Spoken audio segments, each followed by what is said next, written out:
My name is Benjamin Carter. Most folks just call me Ben. I'm 70 years old, and for the last 8 months, I've just been existing. When my wife Carol passed, the silence in our home was deafening. Last week, I finally went on that fishing trip I'd been putting off just to get away. I was supposed to be gone for a week, but when I came home 3 days early, I found my son Adam and his wife Megan standing in my bedroom, with a construction crew that was tearing my floorboards out. Megan just smiled that plastic smile of hers and said, "Oh, good you're back. We're just doing some renovations before we move in." They thought I was just a sad, clueless old man they could push aside. They didn't know I would soon find their secret files. They didn't know about the $150,000 in gambling debts Adam owed to a loan shark, or the $800,000 she had embezzled from her own company. And they definitely weren't expecting me to be the one smiling when the police knocked on their door. Before I continue this story, and believe me, the payoff is one you don't want to miss, please hit that like button if you've ever felt underestimated. Subscribe to the channel so you don't miss what happened next. And tell me in the comments, what city are you watching from? It does an old man's heart good to know where my friends are.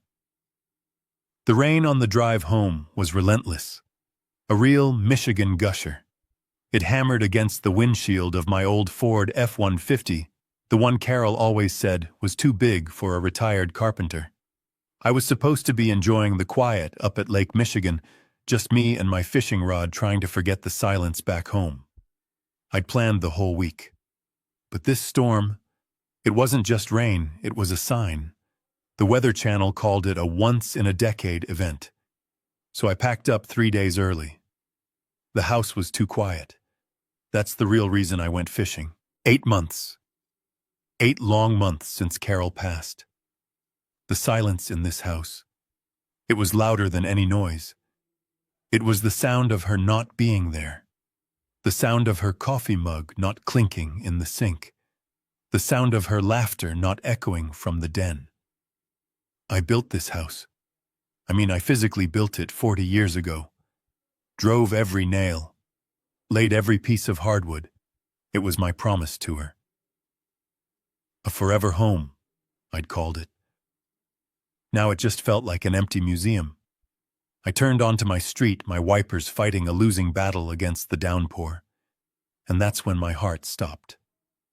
Right in my driveway, parked where I usually park my truck, was a white construction van. No logo. Mud splattered.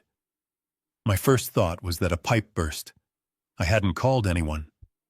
I'm a retired contractor. If anything breaks, I fix it myself. It's what I do. I parked behind the van, grabbed my bag, and hurried inside.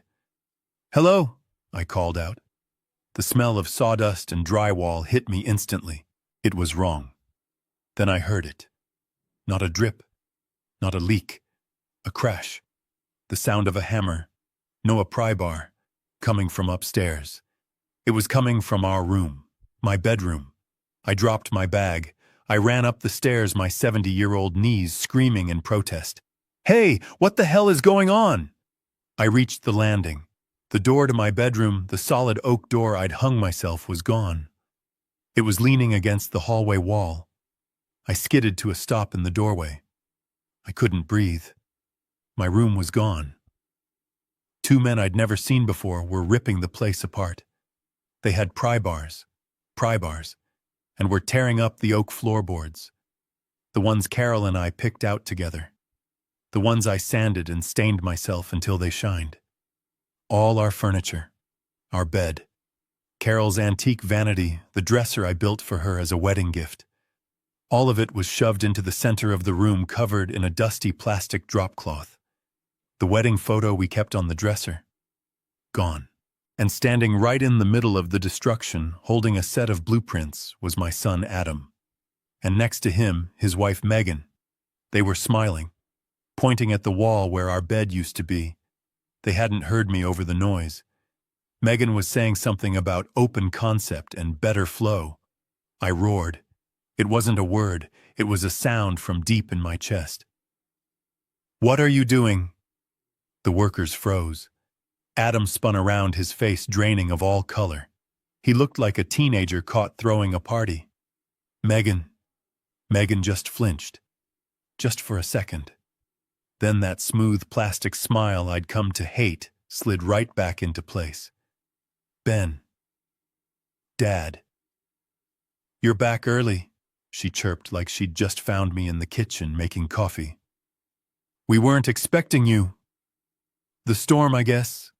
Get them out, I said, my voice shaking with a rage I hadn't felt in years. Get them out of my house, now! Dad, calm down. Adam started taking a step toward me, his hands up. We can explain. Explain what? I pointed at the floor. Explain why you're destroying my bedroom, why you're tearing up my wife's home. Megan stepped in front of Adam, placing a hand on his chest, silencing him. She was always the one in control. Ben, this is just a misunderstanding. You came back early. We were going to tell you, this is a good thing. I just stared at her. My mind couldn't connect the words she was saying with the scene in front of me. The dust, the broken wood, the violation.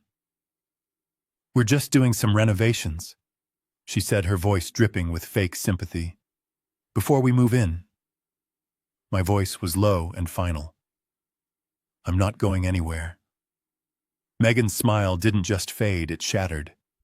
The patient caring mask dissolved, and for a split second I saw the cold, hard woman Carol had warned me about. She looked at me, really looked at me, and her eyes were like ice chips. What did you say? She asked, her voice quiet, dangerous. I repeated, standing up a little straighter. I am not going anywhere. Now you tell these men to put my floor back and get the hell out of my house. I turned to the two workers who had stopped prying up the wood and were watching us uneasily. You heard me. Put your tools down. This is my house. You are trespassing. The larger of the two men glanced at Megan. She simply crossed her arms. Keep working, guys, she ordered, her voice clipped. We're paying you for the job, not to take a break. He's just confused. Confused, I roared. I am not confused. I am the owner of this property. I am telling you to leave. The workers looked at each other again, then back at Megan. She let out an exasperated sigh, pulled her checkbook from her purse and scribbled something. She tore the check out and waved it. Here, this is for the full day. Now keep working. Our contract is with me. He doesn't have the authority to stop you. I watched helpless as they shrugged and turned back to their destruction. The sound of the pry bar sinking into the next plank felt like a nail in my own coffin.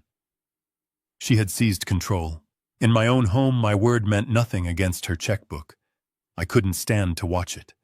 I couldn't stand to be in that room, our room, while they desecrated it. I turned and walked out. My shoulders slumped. I felt a lifetime of authority, of being the man of the house, evaporate in that single moment. I went downstairs, my hand gripping the banister I had carved. When I reached the living room, the violation was even worse. It wasn't just my bedroom. They had been busy everywhere. My entire life was in cardboard boxes. Carol's favorite armchair, the one with the worn velvet where she used to sit and read. Boxed. My collection of model trains, the ones I'd spent 30 years building, each one with its own story, shoved into crates. The lamps, the side tables, the books, all packed. And on the side of every single box, in thick black marker, Megan had written one word: Goodwill. Not storage. Not Dad's things. Goodwill. She was throwing my life, our life, into the trash. I ran my hand over a box.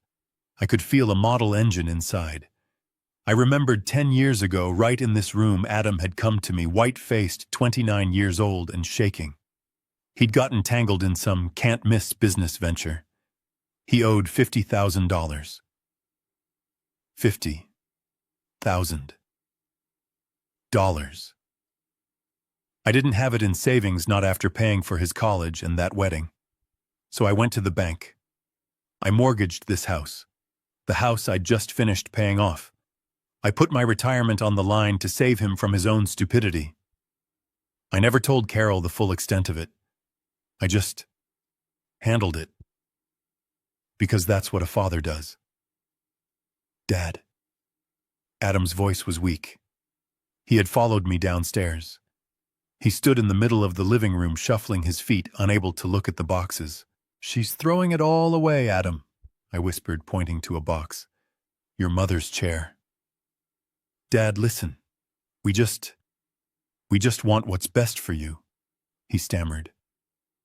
"Megan, she found that place, and it's really nice, and we're in a bit of a tight spot right now.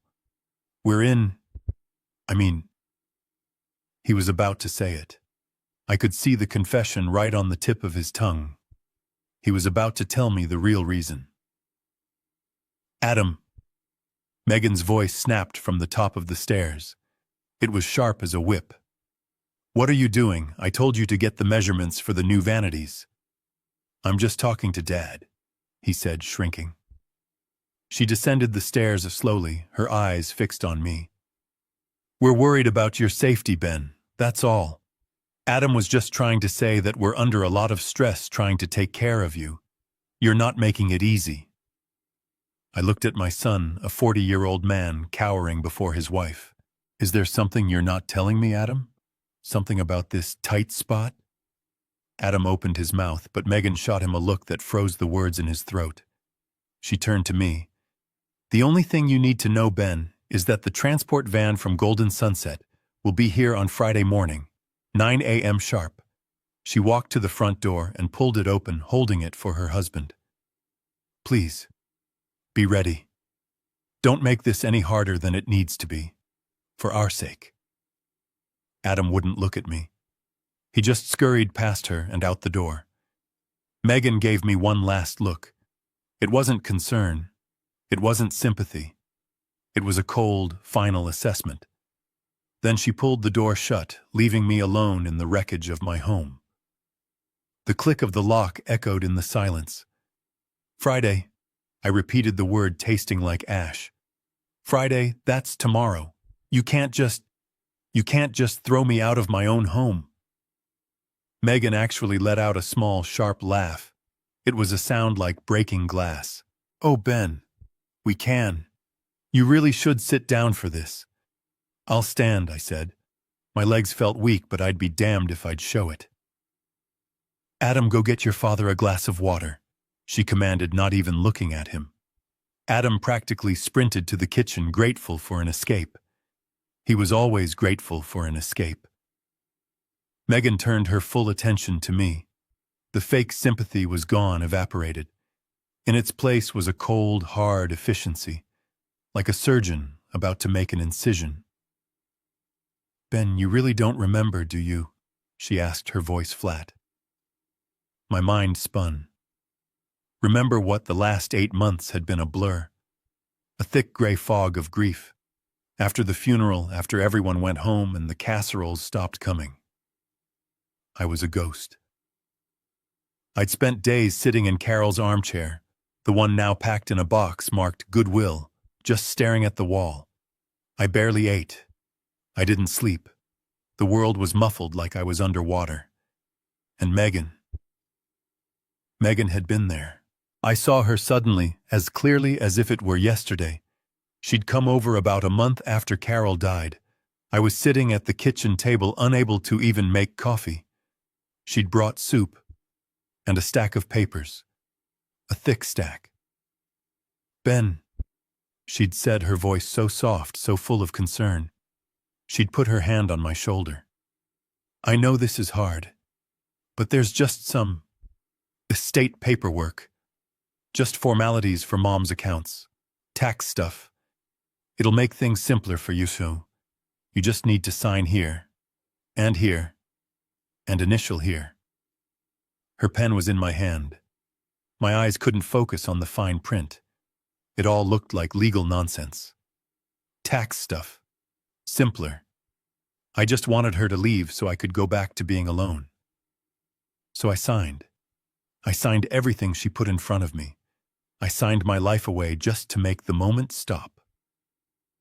What papers?" I whispered, my voice hoarse, already knowing the answer. The quitclaim deed, Megan said, her voice completely devoid of emotion. You agreed to transfer ownership of the house to Adam. It simplified things for your eventual estate. The floor seemed to drop out from under me. I grabbed the back of Carol's chair, the box, holding it to keep my balance. You tricked me. Tricked you. She raised a perfectly sculpted eyebrow. That's a strong word. You lied to me. I gasped, the air thin in my lungs. You told me it was about Carol's accounts. About taxes. I was grieving. I didn't know what I was signing. She stepped closer, and for the first time I could smell her perfume. Expensive. The kind I'd probably paid for. I told you it would make things simpler, she said, her voice dropping to a low, confidential tone. And it has, for us. Adam came back from the kitchen holding the glass of water. He saw the look on my face and stopped frozen. What's going on? Your father, Megan said, not taking her eyes off me, is just now realizing that this isn't his house anymore. Adam, I pleaded, looking at my son. You knew this. You let her do this. Adam's face crumpled. Dad, Megan handled the paperwork. I thought it was just for taxes too. At first, shut up, Adam, Megan snapped. Don't be weak. She turned back to me, her face a mask of bored impatience. Look, it's done. Your signature is on a notarized, legally filed document. It's been on file with the county for 6 months. It's ironclad. You gave us the house. I'll fight it, I stammered, my mind racing. I'll get a lawyer. I'll tell them you committed fraud, that you took advantage of me. Megan actually smiled. A real, genuine smile, and it was the ugliest thing I had ever seen. And what evidence do you have, Ben? You, a grieving old man, suddenly changed your mind after giving your son his inheritance early. That's what it looks like. Who will they believe, me, the concerned daughter-in-law trying to get her confused father-in-law into a safe facility, or you? She tapped her temple. You've been forgetful lately. You told me you couldn't find your keys just last week.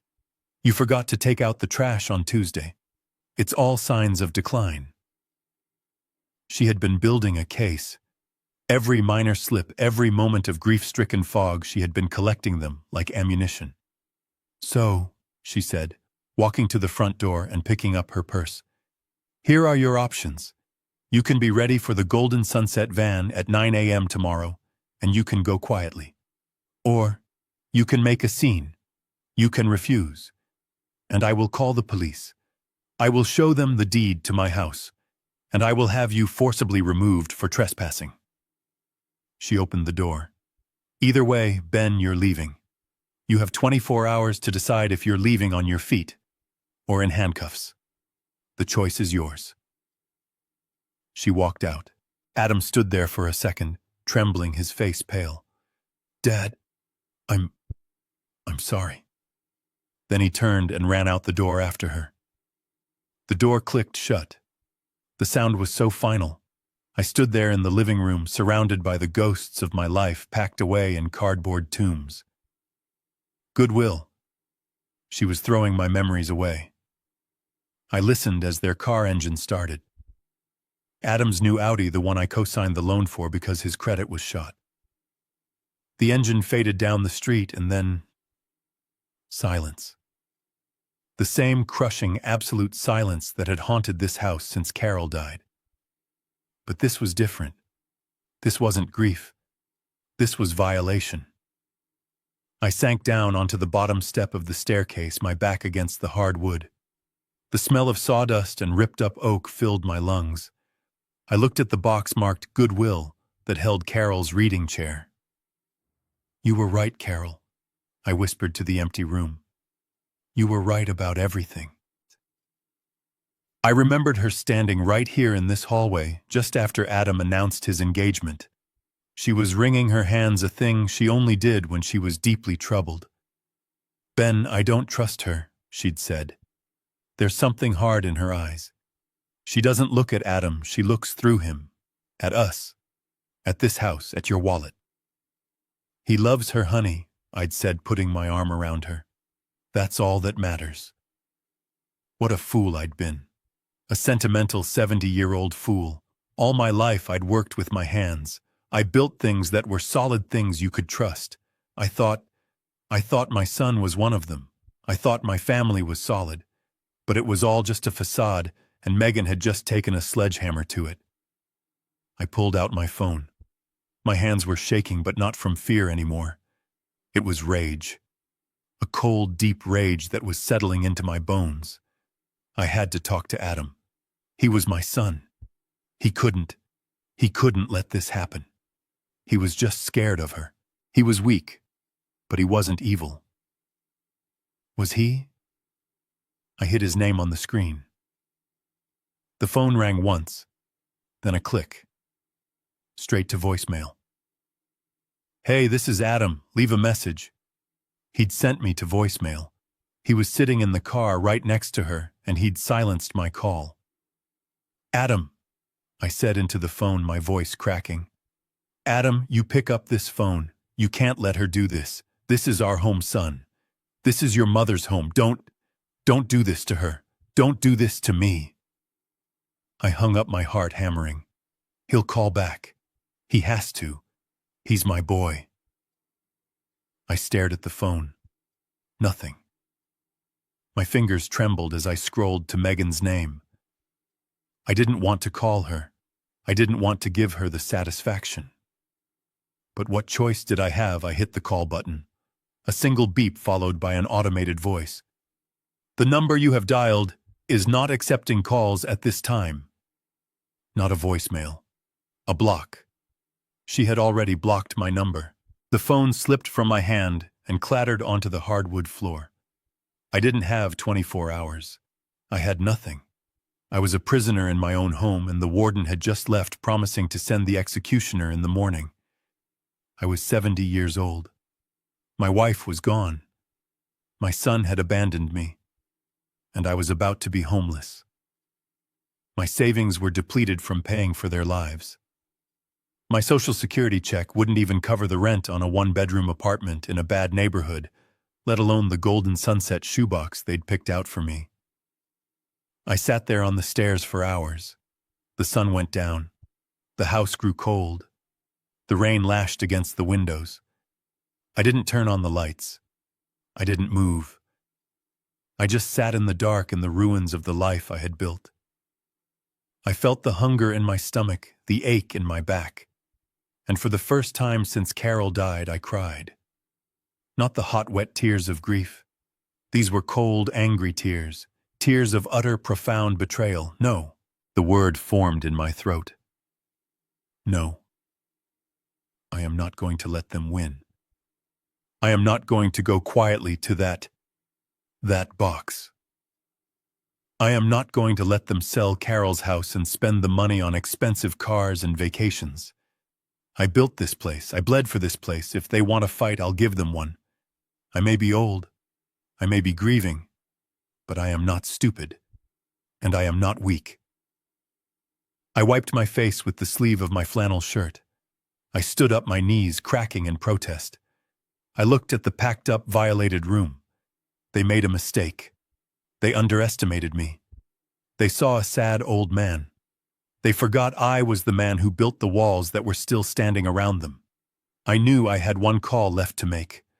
One person who knew every dime I'd ever earned and every dime I'd ever spent. One person who hated Megan Carter almost as much as Carol did. I picked up my phone. I needed to find Jean Haas, my accountant. I woke up with a sharp pain in my neck. Sometime in the cold, dark hours, I must have moved from the stairs to the one piece of furniture left uncovered. Carol's armchair. The one in the living room now packed in a box marked for Goodwill. No, I was on the other one, the old leather recliner in my den, the one they hadn't gotten to yet. My body ached. It was morning. Thursday morning. The rain had stopped, but the gray light filtering through the windows looked cold. 9 a.m. tomorrow. The van from Golden Sunset was coming. I had less than 24 hours. I pushed myself up my joints, screaming. I had to find something. A document. A loophole. Anything. I stumbled into my small home office, the room where I used to run my contracting business. It was ransacked. Not violently, but meticulously. Megan. This had her fingerprints all over it. My file cabinet was open. The folders were still there, neatly labeled. Taxes 2020. House insurance, utilities. But the important ones, deeds, mortgage documents, investment accounts, they were empty. Just hollow cardboard shells. She had taken every financial document I owned. She was thorough. She'd been planning this for months, while she was bringing me soup, patting my hand, telling me to take my time grieving. She was gutting my life piece by piece. She knew exactly what I owned, what I was worth, and now she had the signature to take it all. I sat in my old desk chair, the one with the squeak Carol always complained about, and I felt that cold, heavy despair settle over me again. It was hopeless. She had the documents. She had the law on her side. I was just a forgetful old man, just like she'd planned. But as I sat there staring at the empty folders, a thought kept scratching at the back of my mind. A detail that didn't fit. Why the rush? Why now? Even if they had the house, why tear it apart today? Why give me a 24-hour eviction notice? Selling a house, even in a good market, takes weeks, months. You have to list it, show it. Why destroy the floors if you're just going to sell it? You'd want it to look good for potential buyers. Why tear it apart like a pack of wolves frantic to get to the marrow? It didn't make sense unless I said the words out loud to the empty room. Unless they're not planning to sell it. The thought hit me like a splash of ice water. You don't renovate a house you're about to sell. You renovate a house you're about to... What unless they need cash? I whispered. Right now. You don't get cash from a normal sale in 24 hours. But you can get cash if you take out a loan against the property.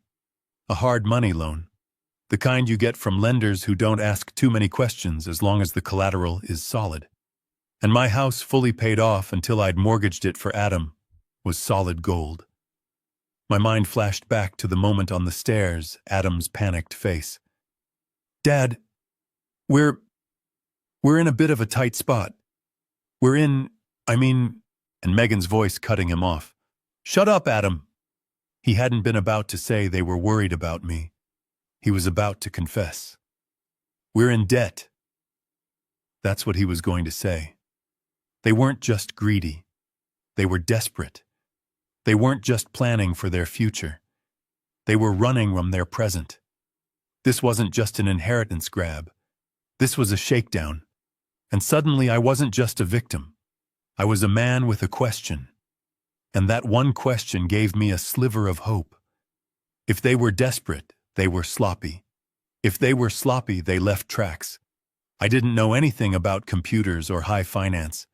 Megan had handled all of that. But I knew numbers.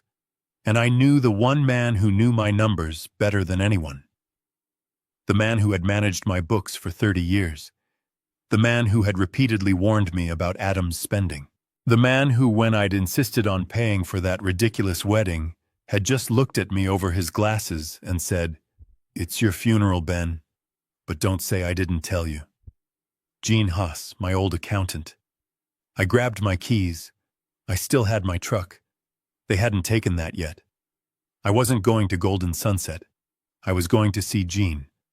I grabbed my keys from the hook by the door. They hadn't taken those yet.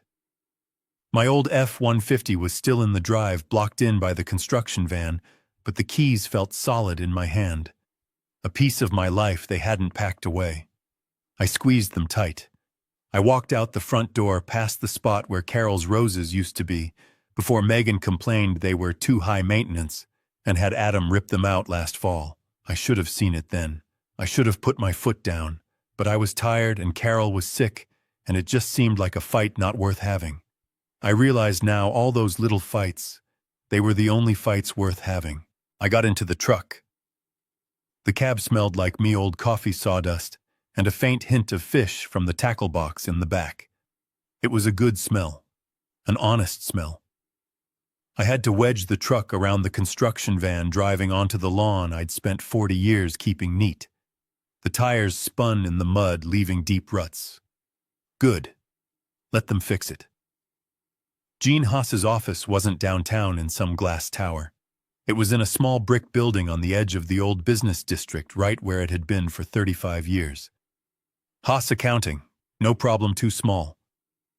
Gene was old school. He still used a ledger for his own books, even though he ran everything on computers for his clients. He was 70 just like me. We'd grown old together, him counting my money, me fixing his plumbing. He was the only person I trusted. I pushed open the door. The little bell on top tinkled just like it had since 1985.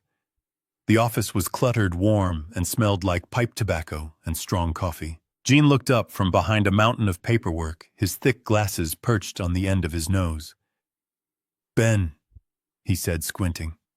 "What on earth are you doing here? I thought you were up at the lake terrifying the walleye." I must have looked a sight. I hadn't shaved. I'd slept in my clothes. I probably looked like the confused old man Megan was so keen on describing. I closed the door, my hand shaking just a little. "Gene," I said, my voice rough. "I'm in trouble. Real trouble." The surprise on his face vanished, replaced by the sharp, focused look of a man who spent his life finding problems in columns of numbers. "Sit down," he said, pointing to the old wooden chair opposite his desk. "Tell me." So I did. I told him everything. I told him about the storm, about coming home early, about the white van, about the men tearing up my bedroom floor. I told him about the Goodwill boxes and the glossy brochure for Golden Sunset. And then, the words catching in my throat, I told him about the quitclaim deed, the papers I'd signed blind with grief while my wife's body was barely cold in the ground. For a full minute, Gene just stared at me. He didn't speak. He just slowly took off his glasses and started polishing them, a sign he was furious. That girl," he finally said, his voice low. "That Megan. Carol hated her. She told my wife, you know. She said, Gene's wife, I'm telling you, she's a viper. I always thought, well, I thought Carol was just being a protective mother. But this..." He put his glasses back on and swiveled to his computer. "This is beyond a viper. This is evil, Ben." His fingers flew across the keyboard. Clicks and clacks filled the room. County Register of Deeds. Carter Benjamin. Carter Adam. He was silent for another long minute, just reading. The silence stretched, and my hope, the little sliver I'd walked in with, started to die. "Well?" I finally asked. He swiveled back, his face grim. "Ben, they did it. It's legal. It's clean. 6 months ago. A quitclaim deed filed and recorded. Your signature notarized. It's their house. On paper, you're a guest, a tenant. You have no rights." The words hit me. So that's it," I said, my voice hollow. "I'm homeless. They win." "No," Gene said, his voice sharp. He leaned forward. "They don't win. You're right, they have the house. But you and I, we know why." He pointed a gnarled finger at me. "You just confirmed your own gut feeling. Desperation. Why the rush, Ben? Why rip up a house they just got? Why evict you with 24 hours notice?" I said they need cash," I replied. "Exactly." Gene slammed his hand on the desk, making the paperwork jump. "That girl, Megan, she's always spent money like it was on fire. The clothes, the cars, that ridiculous apartment. Adam doesn't make that kind of money, not from the job you got him. And you've been draining your retirement to prop them up for years. I've seen the statements. The well is dry, Ben. Your well. And now they're desperate. They're not just greedy. They're in a hole.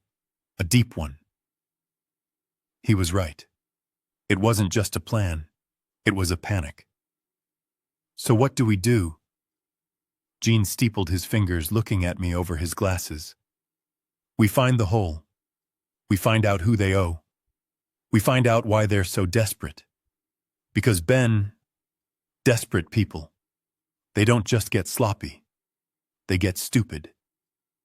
He was right. And I had a sudden, sharp memory. A memory of my son 5 years ago wanting to start his own consulting business. A memory of me setting up his computer.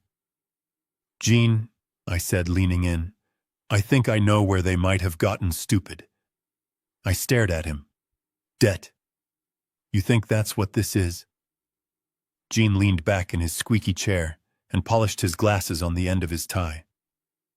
Ben, I've been doing this for 45 years. People do polite, normal things when they're greedy. They do crazy things when they're desperate. Tearing up a house they just acquired, evicting their own father with 24 hours' notice. That is not greed. That is panic. He was right. The word echoed in my head. Panic. It matched the look in Adam's eyes. It matched the frantic, sloppy way they had packed my life into boxes. But how do we find out? I asked. My voice felt hollow. She took everything, Gene. All my files.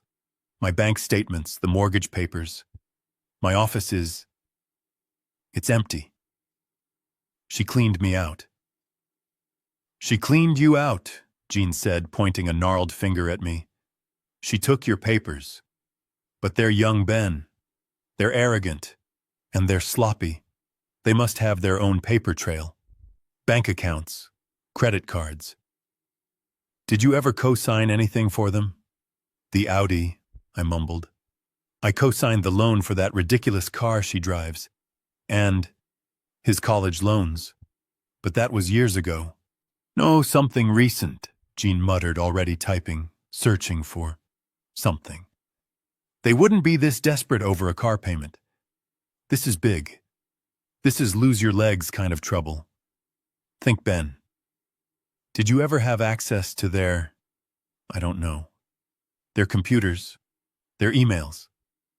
I shook my head. Megan guards her laptop like it's a block of gold. And Adam just does what she tells him. I leaned my head back, the exhaustion of the last 24 hours hitting me like a physical blow.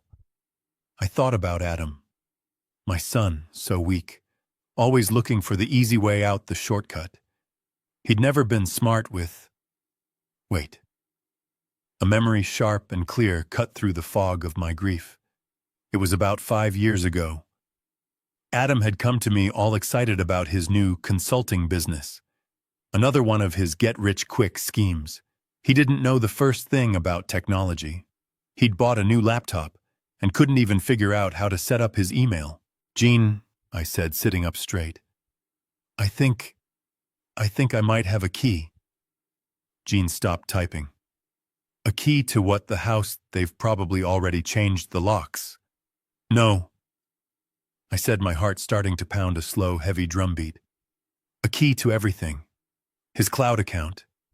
The online storage where he keeps his files. Gene just stared at me.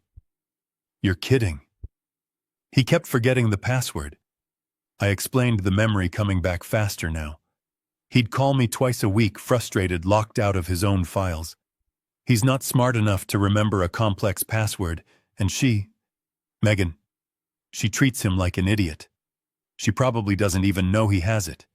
He was too embarrassed to ask her for help, so he asked me. So you know his password? Gene asked, leaning in. No. I said, a slow smile spreading across my face for the first time in 8 months. Better. I set up the password recovery for him, and he was so afraid of Megan seeing his business failures, he didn't want the reset link going to their shared email. Gene's eyes widened. Ben, don't you dare tell me. I set the recovery email. I said, feeling a jolt of pure adrenaline, to an old junk mail account of mine. One I haven't checked in years. I bet my life. I bet my house. He never changed it. Gene's face split into a grin. It was a terrifying, beautiful sight. "Ben Carter, you magnificent old fox," he whispered. "You're still a builder, aren't you? Always leaving a back door." He spun his keyboard around so it faced me. The screen glowed. "What's the email, Ben? Log in. Now." My hands were shaking. Not from rage this time. Not from grief. From adrenaline. I typed in the old forgotten email address. I typed in the password I hadn't used in a decade. The inbox loaded. Junk. Junk. Ads for products I'd never buy. "Okay," I said to Gene. "I'm in." "Good," he said, his voice low and steady. "Now open a new tab. Go to the cloud service login page. Type in Adam's email address and click Forgot Password." I did it. I clicked the button. We both stared at the screen, holding our breath. The seconds stretched out. 1, 2, 3, ping. A new email appeared at the top of my junk mail inbox. The subject line read, "Your password reset link." Gene and I looked at each other. He wasn't smiling anymore. His face was pure, cold focus. "We're in, Ben," he said. "Let's go find the hole." I stared at the screen. That single line of text, "Your password reset link," felt like a physical key placed in my hand. Gene leaned in so close I could smell the faint scent of pipe tobacco on his sweater. "Well," he breathed, "don't just stare at it, Ben. Click the link." My hand, calloused from 40 years of holding a hammer, was shaking as I moved the mouse. I clicked. A new screen opened. "Create new password." "What do I make it?" I asked, my mind blank. Gene chuckled a dry, raspy sound. "Try Carol was right. All caps." I almost smiled. Instead, I typed in "Foolish Old Man 1." I hit enter. The screen refreshed. "Your password has been reset." And just like that, we were in. It was a mess. A digital hurricane. Adam's entire life was dumped into this drive without any thought or organization. Hundreds of files, most of them with names like untitled_document_1 or new_spreadsheet_final_final_2. It was exactly how he lived his life, sloppy, chaotic, and with no attention to detail. "Where do we even start?" I mumbled, scrolling through the sea of icons. I saw folders labeled Vacation Pics, Cabo, and BMW Lease. I felt a flash of anger. My money. All of it. My money. "Look for what doesn't fit," Gene said, his accountant's mind cutting through the clutter. "Forget the personal stuff. Look for business. Look for finance. Look for anything that looks scared." I kept scrolling. Business ideas 2023. Marketing plan. Client outreach. All of it looked pathetic, half-finished. This was the consulting business I'd helped him set up. It was a joke. All his life it was one scheme after another. The real estate seminar, the vitamin company, the app he was going to design. Every single one ended with him coming to me, hat in hand. "Dad, I just need a little float. Just to get me through this rough patch." And I, like a fool, always provided it. "Wait," Gene said, pointing a gnarled finger at the screen. "Right there. That folder." It was different from the others. It wasn't a bland blue folder icon. It was marked with a red exclamation point. The name wasn't business. It was just one word, urgent. My blood went cold. This was it. This was the hole. I moved the mouse. I clicked. The folder opened. It wasn't half-finished business plans. It was screenshots.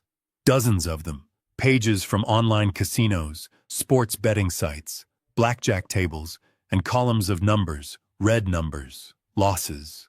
"Oh, son," I whispered. The numbers were staggering.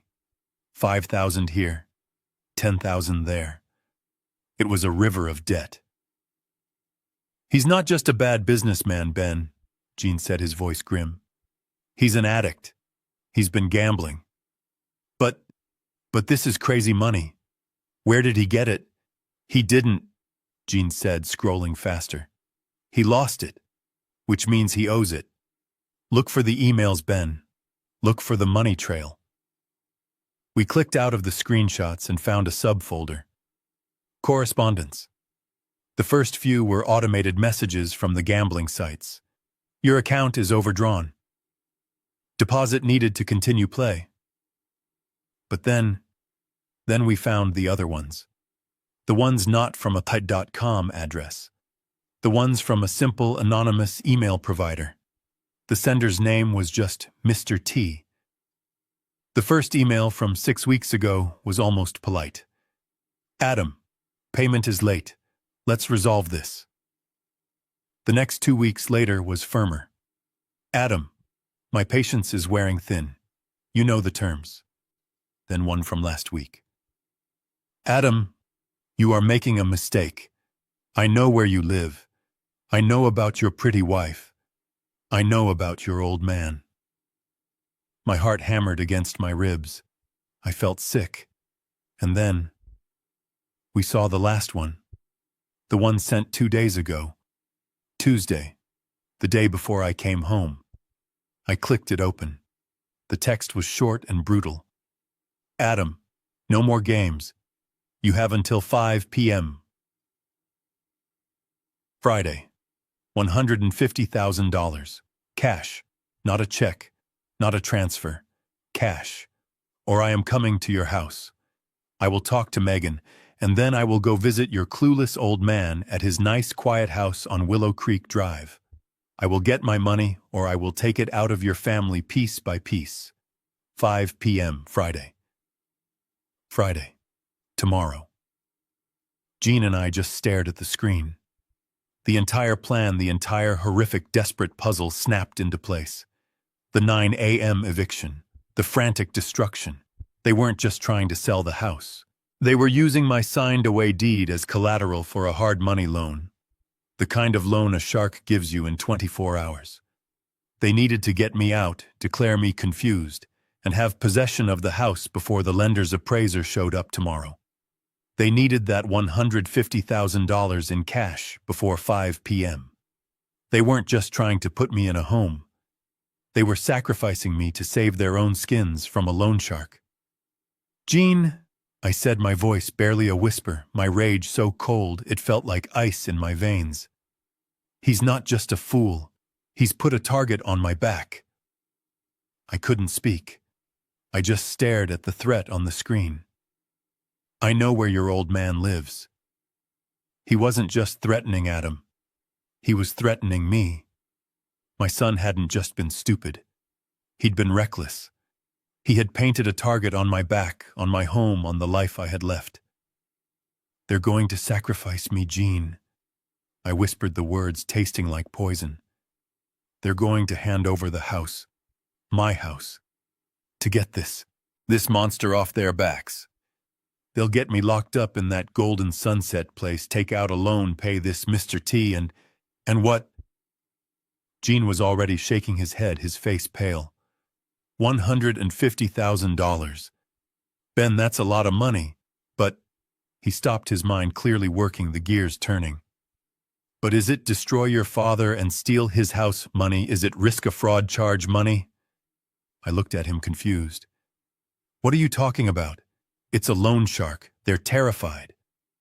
"Adam is terrified," Gene corrected, his voice hardening.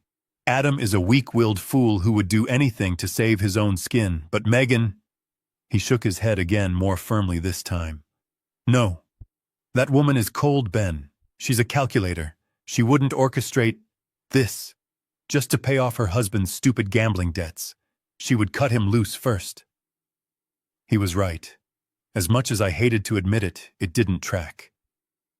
Megan despised Adam's weakness. She wouldn't risk her own future, her reputation, her comfortable life just to save him from a mess he made. She would have thrown him to the wolves. So, I said, my mind struggling to keep up. What does that mean? It means, Jean said, turning back to the glowing screen, that Adam's debt isn't the reason. It's the complication. It's the deadline. Megan was already planning something, and Adam's stupid mistake just accelerated her timeline. Jean's eyes scanned the file list again. Forget urgent. That's Adam's panic folder. We need to find her folder, the one a calculator would keep. We scrolled past the vacation photos, past the car leases, and then we saw it.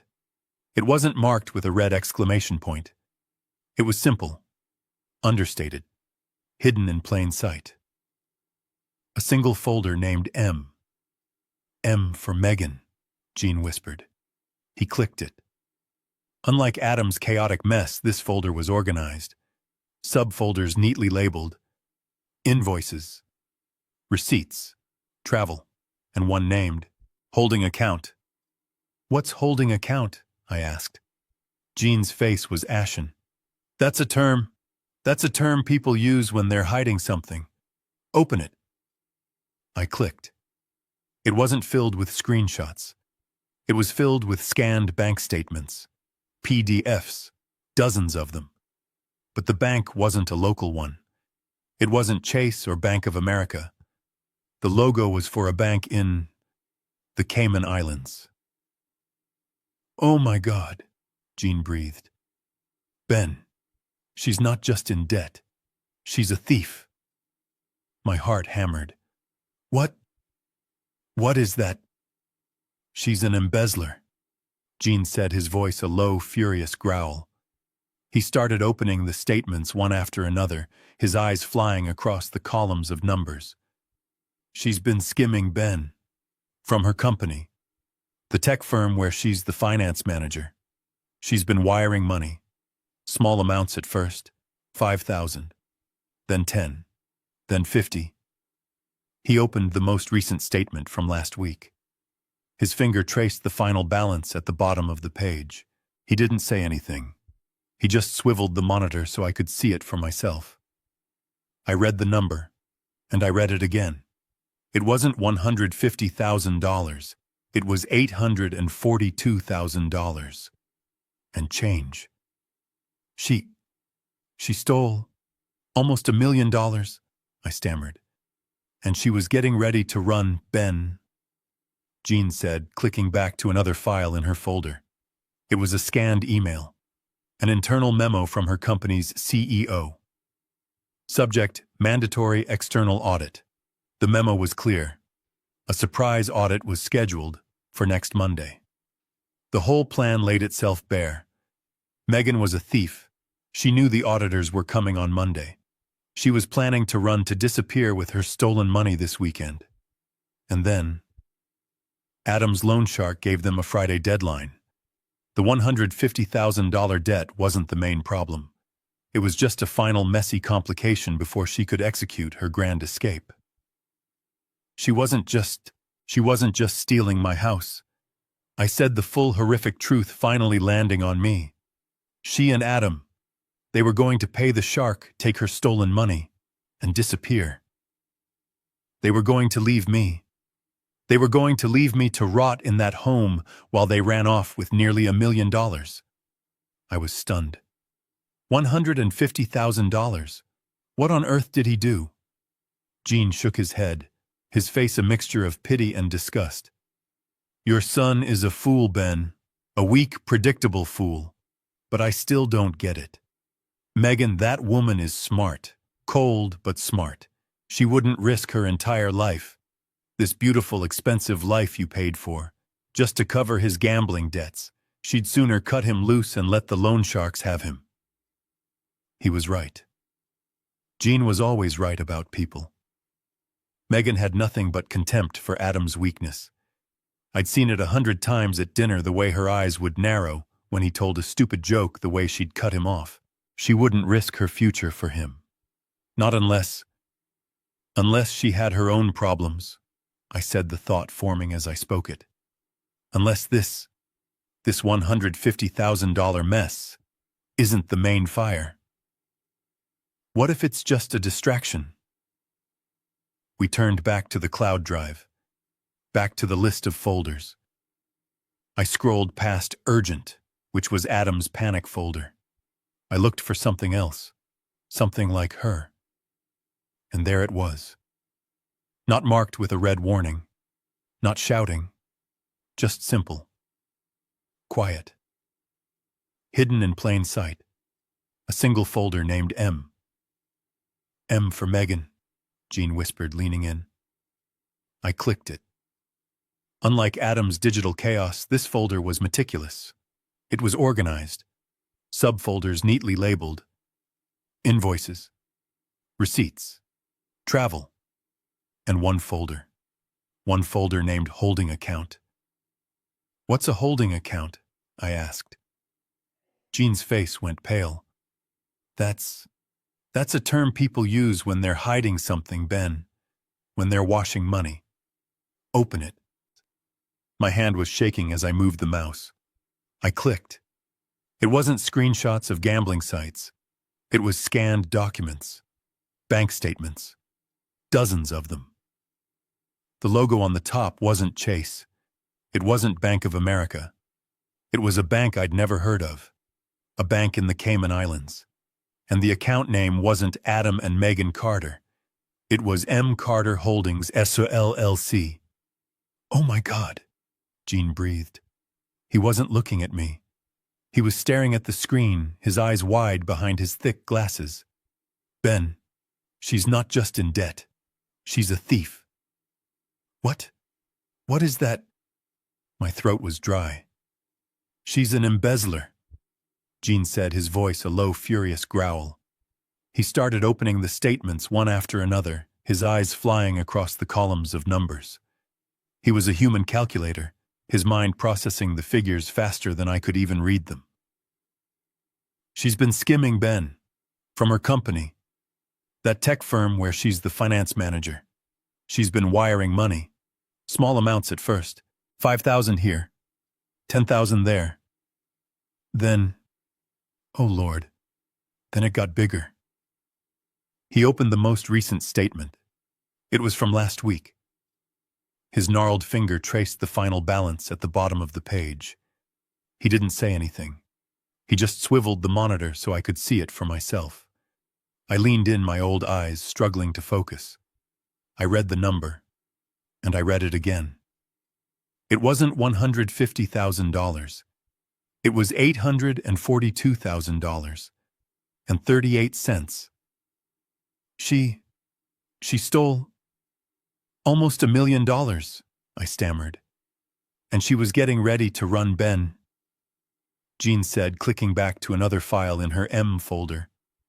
This one was a scanned email, an internal memo from her company's CEO. The subject line was clear. Mandatory external audit. The memo was dated last Monday.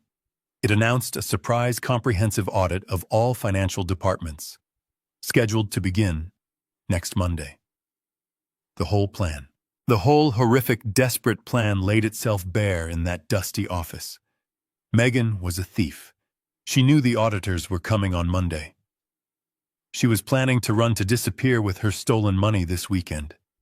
And then, Adam's loan shark gave them a Friday deadline. The $150,000 debt wasn't the main problem. It was just a final messy complication before she could execute her grand escape. She wasn't just stealing my house, I said, the full horrific truth finally landing on me. She and Adam, they were going to pay the shark with a loan on my house, take her stolen money, and disappear, together. They were going to leave me. They were going to leave me to rot in that home, while they ran off with nearly $1 million. I couldn't breathe. The air in Jean's dusty office felt too thick to inhale. Adam's debt. It was just a sideshow, a nuisance. It was just the gravel in the road that threatened to pop her getaway tires. Look here, Jean said, his voice a low growl. He clicked on the M folder again, and then on a subfolder. The name was simple. Escape plan. Escape plan. My own daughter-in-law had an escape plan. Was she planning to leave Adam, take the money, and leave him to deal with the loan shark and me and the destroyed house? Or was she planning to take him with her? We read the documents, and it was all there, laid out in cold, calculating detail. Megan, the finance manager, knew her company was scheduling a surprise external audit. She'd been tipped off. There was an email from an internal source, mandatory audit, Monday a.m. They're looking deep. That email was from last week. Monday. This coming Monday. Her original plan, it seemed, was to quietly liquidate the Cayman account on Friday, pack her bags, and be on a flight to a non-extradition country by Sunday. Leave Adam to face the music with his loan shark. Leave me to, well, she probably hadn't even thought about me. But then, Adam's stupidity had ruined her timeline. The loan shark's threat. 5 p.m. Friday. Tomorrow.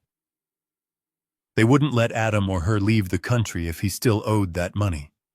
So the plan had changed. Jean and I pieced it together from the notes and the emails to a hard money lender. The new plan was frantic, desperate. Step 1, get me Ben, the confused, grieving old man, out of the house. Use the phony Golden Sunset reservation.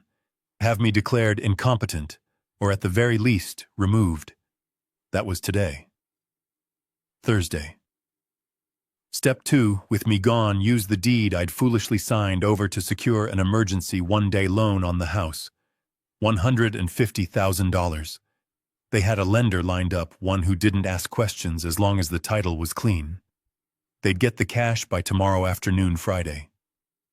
Step 3, pay the loan shark. Get him off their backs. Step 4, on Sunday, proceed with the original plan. Megan would drain the $800,000 from the Cayman account. Step 5, they would both get on a plane Sunday night and disappear together. Before the auditors walked into her office on Monday morning, I leaned back in the chair. The springs squeaked a pathetic sound in the heavy silence. "They're criminals," I whispered. It wasn't just a betrayal. It wasn't just greed. This was a conspiracy. They weren't just tricking me. They weren't just stealing my house. They were going to pay off a gangster with my life's work, and then flee the country with stolen money, leaving me to rot in that nursing home, erased, wiped off the books, a loose end neatly tied up. The sun hadn't even started to hint at the horizon. It was still that deep, dark blue-gray of early morning. The only light in Jean's office was the pale, sickly glow of the computer monitor reflecting off our tired, pale faces. The grief that had fogged my mind for 8 long months. It was gone. It felt like it had burned away in the night, leaving something hard and cold and heavy in its place. It was rage, but it was a different kind of rage than I'd ever felt. It wasn't hot. It wasn't loud. It was a focused, quiet carpenter's rage. The kind of rage you use when you find a warp in a piece of prime oak. You don't yell at it. You just get your tools and you make it straight no matter how much force it takes. I stood up from the creaking chair. My back was stiff from leaning over the screen all night, but my mind was sharp, clearer than it had been in almost a year.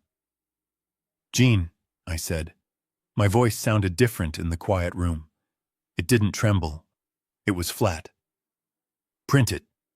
Print every last page." Jean looked up, his eyes bloodshot behind his thick glasses. "Ben, what?" "Print everything," I repeated, and this time my voice was harder. 2 copies of every file, every single bank statement from that Cayman account, every screenshot of Adam's gambling losses, and especially, print every single word of that loan shark's threats. The printer in the corner whirred to life, a comforting mechanical sound in the stillness. It started spitting out pages one by one, the evidence of their betrayal. Jean swiveled in his chair, his old knees cracking. "Ben, what are you going to do?" I walked to the office window, looking down at the dark, empty street. Main Street. My town. I'm getting my house back, Jean, I said, watching the first sleepy delivery truck roll by.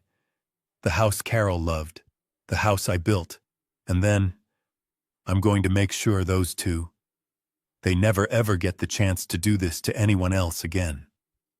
I could almost hear Carol's voice in my ear, that sharp, loving practicality she always had. She was always telling me I was too soft, especially when it came to Adam. He needs a firm hand, Ben, she used to say, sitting right at our kitchen table. Not an open wallet. You need to be tough. You need to let him face his own consequences. I'd always argued with her. I'd always made excuses for him. He's just finding his way, honey, I'd say. He's got a good heart. Now looking at the printer spitting out page after page of his weakness and her venom, I finally understood. Okay, Carol, I whispered to the dark window. I'll be tough now, I promise. I won't let them destroy your legacy. I turned back to the desk. I pulled out my phone. My first instinct, the instinct of a 70-year-old man who trusted the system, was to call 911, to report the crime. But I stopped. My thumb hovered over the screen. This wasn't a simple break-in. This was complex. This was high-level fraud, embezzlement, conspiracy. This needed someone who understood how to cut through the legal nonsense. This needed someone who could fight her on her own turf. I scrolled past 911. I scrolled past the names of my neighbors. I went to Russo. Mr. Russo. He wasn't a friend. He was a bulldog. A tough old-school lawyer who specialized in civil litigation and corporate fraud. He'd helped me with a few contracts on a commercial build 20 years ago. The man had terrified me. He was perfect. I hit the call button. The screen glowed. 5:45 a.m. I didn't care. The phone rang once, twice, 3 times. I was about to hang up thinking maybe even bulldogs slept. Then the line clicked. What? It wasn't a question. It was a demand barked into the phone. Russo, I said, my voice steady. It's Ben Carter, from the old lumberyard build. There was a pause, a heavy, sleepy sigh. Carter, it's almost 6 o'clock in the morning. Is your house on fire? In a way, I said. I'm sorry to call this early. I need you at Gene Haas's office on Main Street, immediately. Are you kidding me, Carter? He growled. I'm in bed. Whatever it is, it can wait until 9. Send my secretary an email. He was about to hang up. I could feel it. I have undeniable, documented proof, I said, speaking quickly, the words sharp and precise, that I was defrauded of my home 6 months ago while I was grieving my wife. I also have proof, hard digital proof, that my daughter-in-law, a finance manager at Tech Solutions, has embezzled $842,000 into an offshore account. And I have evidence that she and my son are planning to flee the country this Sunday, right before an audit on Monday. Oh, and they're also mixed up with a loan shark who's threatening my life. I took a breath. So, are you interested, or should I call someone else? The silence on the other end was absolute. I heard the sound of sheets rustling, the unmistakable sound of bare feet hitting a hardwood floor. Mr. Carter? Russo's voice was suddenly wide awake. It was sharp. It was hungry. Don't move. Don't call anyone else. Don't touch another thing. I'll be there in 20 minutes. The line went dead. Jean looked at me, raising a single bushy eyebrow. Russo? I nodded. He'll be here in 20 minutes. Good, Jean said, pulling another stack of papers from the printer. He handed the top page to me. It was the email from Mr. T. Because you're going to need him, Ben. They didn't just take your house, they put your life on the line. Russo arrived in 19 minutes. He didn't look like a man who had been woken up at dawn. He looked like he'd been ironed. His suit was perfect, his tie was straight. He walked into Jean's office, shook my hand firmly, nodded at Jean, and said, "Show me." For the next 10 minutes there was no sound, but the shuffling of paper as Russo read. He scanned the quitclaim deed. He scanned the loan shark's emails. He scanned the Cayman Islands bank statements, his eyes moving fast, absorbing the numbers. He looked at the internal audit memo, the one scheduling the review for Monday. When he was done, he stacked the papers neatly on Jean's desk. He didn't look angry. He looked impressed. "Mr. Carter, Ben, this is..." He paused, searching for the word. "This is an explosion. This is one of the cleanest cases of multi-layered fraud I've ever seen." "So," I said, my voice hoarse. "What do we do? I want my house back, Russo, and I want them punished." "Oh, we'll get the house back," Russo said almost dismissively. "The civil case is a slam dunk. We'll file an emergency injunction. We argue you were defrauded, undue influence, signing under duress of grief. And we show the judge this." He tapped the embezzlement files to prove their criminal intent. "No judge in the state will side with them. The house is yours, Ben. That's the easy part." I looked at the bank statement on the top of the pile. The one showing $842,000. All the years I'd scrimped. All the vacations I'd told Carol we couldn't afford. Driving my truck for 15 years because it still ran good. All that sacrifice just so my son could marry a thief who stole more in 2 years than I'd saved in 20. Jean must have read my mind. He broke the silence. "Ben Russo, we have to move fast. Today is Thursday. That loan shark wants his money by 5 p.m. Potero. And if that audit is Monday, if Megan gets even a hint that we're on to her, she'll be on a plane by noon. That $800,000 will be gone. Forever." Russo nodded. "Jean's right. The company, Tech Solutions, they're the primary victim here. We have to notify them." I grabbed the stack of papers and found the audit memo. The name at the bottom was Mr. Harrison, CEO. I looked at Jean. "Do you have a phone book?" Russo smirked. "This isn't 1990, Ben. Let me." He pulled out his smartphone, tapped the screen a few times, and found the corporate registry. "Mr. Harrison, CEO, Tech Solutions," got his private line. It was 6:30 in the morning. I didn't care. I took the phone from Russo and dialed. A voice answered on the second ring, sharp, angry, and awake. "Who is this?" "My name is Ben Carter," I said, my voice steady. "I am the father-in-law of your finance manager, Megan Carter. I think you're going to want to hear this." I laid it all out. The audit, the embezzlement, the offshore account. "You're aware of the audit this coming Monday, right?" I asked. There was a stunned silence on the other end. "Well," I continued, "Megan knows about it too, and she's planning to be in a non-extradition country by Sunday, with $842,000 of your company's money. I have the Cayman account number right here. You want to write it down?" Another beat of silence. Then the voice on the other end, no longer sleepy or angry, but cold, pure cold steel. "Where are you, Mr. Carter? I'm on my way." It was almost 10 o'clock at night. Thursday. Nearly 24 hours had passed since I'd first opened that folder in Jean's office. 24 hours since my world had cracked open, revealing the rot underneath. I hadn't slept. I hadn't eaten. I was running on something else. A cold, clear anger that felt like fuel. Russo had told me to stay away. "Go to a hotel, Ben," he'd said, his voice firm over the phone after he'd left Jean's office. "I'm setting things in motion. The DA's office, Harrison at Tech Solutions. They're all moving. Let us and the police handle the takedown. Don't confront them. They're desperate. They're dangerous." I heard what he said, but I couldn't do it. I couldn't just hide. I needed to see their faces. I needed to stand in my home, the one they had tried to steal, and I needed them to see me. Not the confused, grieving old man they had so easily dismissed. Not the walking ATM they had been withdrawing from for years. I needed them to see the man who had built the very walls that were now closing in on them. I parked the truck down the street under a broken streetlight just in case they were watching. I walked up the driveway.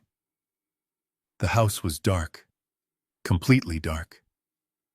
No lights on in the kitchen, none in the living room. The white construction van was gone. That was the first thing I noticed. My stomach tightened. Had they already run? Had I waited too long? Had they gotten spooked? I used my key.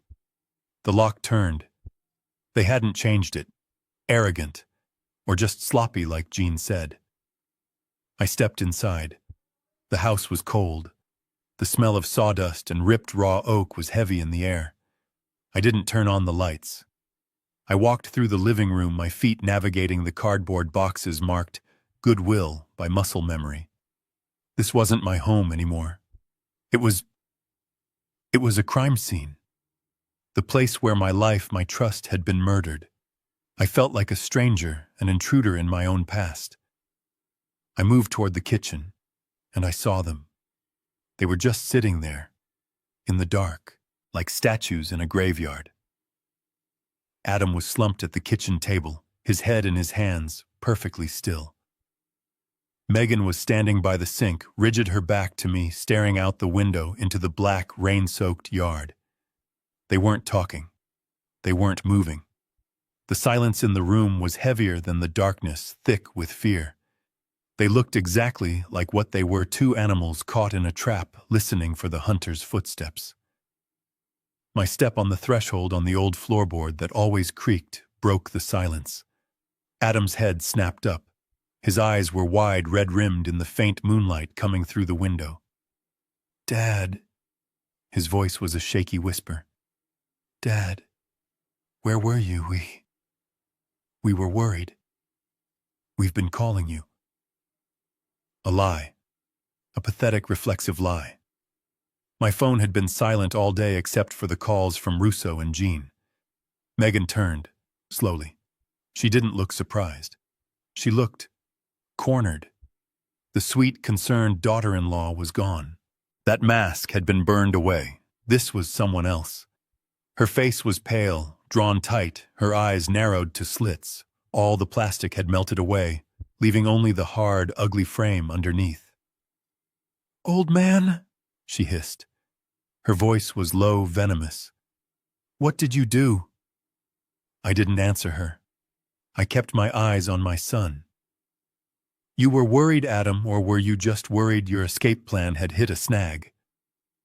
Adam started to tremble, a visible shaking in his hands that were gripping the edge of the table. What plan, Dad? I don't know what you're talking about." "What did you do?" Megan demanded again, taking a step toward me. She was done pretending. This was the real her. This was the woman Carol had seen from the very beginning. I leaned against the doorframe, crossing my arms. I suddenly felt very tired, but also very tall. "Well," I said, letting the silence stretch for a beat. "I had a busy day. A very productive day." I looked at Adam, who looked like he was about to be sick. "I went to see Jean Huss, my accountant." Adam flinched a small, violent jerk as if I'd struck him. "And then," I continued, turning my gaze to Megan, "I went to see my lawyer, a man named Russo. You wouldn't know him. He's very expensive, and very, very good at what he does." I watched her face. She was processing it, calculating, trying to figure out what I knew, what I could prove. The smirk, that arrogant, condescending smirk she always wore when she'd get me to pay for dinner, that look that said, "You're so easy to fool." It was gone. Completely. Her face was a blank white mask of dawning terrible fear. And after that, I said, saving the best for the last, Jean and Russo and we all got on a conference call. It was very interesting. We spoke to the CEO of your company, Megan, a man named Harrison, a very nice man. He was fascinated to hear all about your retirement plans. That did it. Adam made a small choking sound like he'd been punched in the gut. Megan's face just collapsed. The blood drained from it so fast, she looked gray. Her mouth opened slightly, but no sound came out. She put a hand on the kitchen counter to steady herself. "You," she whispered. "You. What did you say?" I looked at her right into her cold, dead eyes. "I said," I replied, letting every word land like a hammer blow that I'm sure that audit on Monday is going to be very, very interesting. Adam actually seemed to relax for a second. He thought he'd done it. He thought that by throwing his wife under the bus, he'd saved himself. He turned to the detectives, the tall one, the one in charge. He tried to muster up some pathetic shred of dignity. "Officers, I'm a victim here," he stammered, gesturing toward me. "Just as much as he is. She handles all the finances. I had no idea about any of that Cayman stuff. I just thought we were getting a loan on the house. She lied to both of us. I'm a victim too." He was actually trying to align himself with me after everything. He was still talking when another man stepped forward. This one wasn't wearing a suit. He was younger, wearing a tactical vest over his polo shirt, and he had a different kind of energy. He hadn't been with the first group. He'd clearly come in from the back porch. He had a quiet, dangerous feel about him. He looked past Megan, past the white-collar detectives, and he zeroed in on my son. "Adam Carter?" the new officer asked. His voice wasn't like the other detectives. It was sharp. Adam, still in the middle of his victim speech, looked confused, annoyed even at being interrupted. "Yes," he answered, his voice weak. The officer pulled his own set of handcuffs from his belt. "Sir, you are under arrest." Adam's face just broke. "What? No. I just told you I'm the victim. She did it. I'm cooperating." "Sir, you're under arrest," the officer continued, as if reading from a script, "for conspiracy to commit wire fraud." "I didn't conspire," Adam shrieked, his voice climbing an octave. "Felony elder abuse and financial exploitation, and we also have a warrant related to your involvement with illegal gambling and loan sharking operations." I hadn't even known that was coming. It turned out Russo and Harrison hadn't just called the white-collar guys. When they heard about the loan shark, Mr. T, they had also flagged the organized crime unit. And when that unit started digging into Mr. T, Adam's name wasn't just on the list. It was at the top of the list. They weren't just after him for the money. They were building a racketeering case, and Adam was their star witness, whether he liked it or not. The police hadn't just come for Megan. They had come for everyone. They had hit the whole operation in one coordinated sweep. Adam's eyes went wide. "Elder abuse, know that." "No, that's my father," he yelled, pointing at me as if I were his alibi. I wouldn't abuse him." The tactical officer didn't blink. He just stepped forward, grabbed Adam's arm, and in one smooth, practiced motion, spun him around, pushing him against the kitchen counter right next to the sink. "You knowingly," the detective said, his voice hard, right in Adam's ear, "allowed your father, a grieving senior, to be tricked into signing away his primary residence.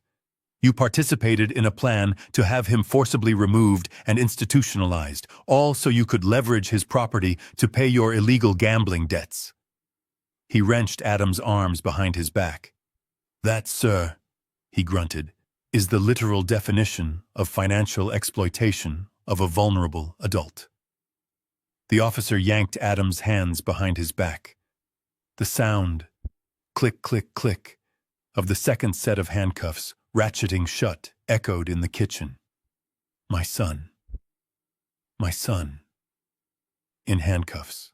His face was pressed against the stainless steel sink, the one Carol had picked out. He looked at me. His face, which had been pale with fear, was now slick with tears of pure panic. The reality of what was happening had finally hit him. He wasn't just in trouble with his wife. He wasn't just in trouble with a loan shark. He was in trouble with the law. He was going to jail.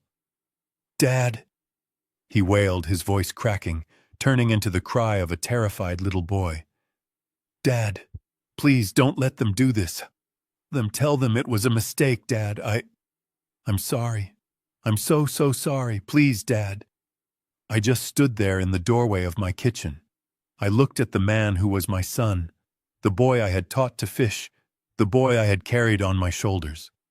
I saw the wreckage of my bedroom upstairs. I saw the boxes marked Goodwill.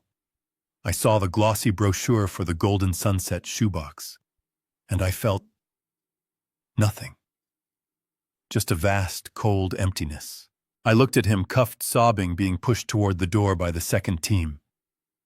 You shouldn't be apologizing to me, Adam, I said, my voice as cold and hard as the steel on his wrists. You should be apologizing to your mother. Adam completely lost it. He scrambled up from the floor, his eyes white with pure animal terror. Loan sharks, he shrieked, grabbing the front of my shirt, his knuckles white. Dad, what did you do?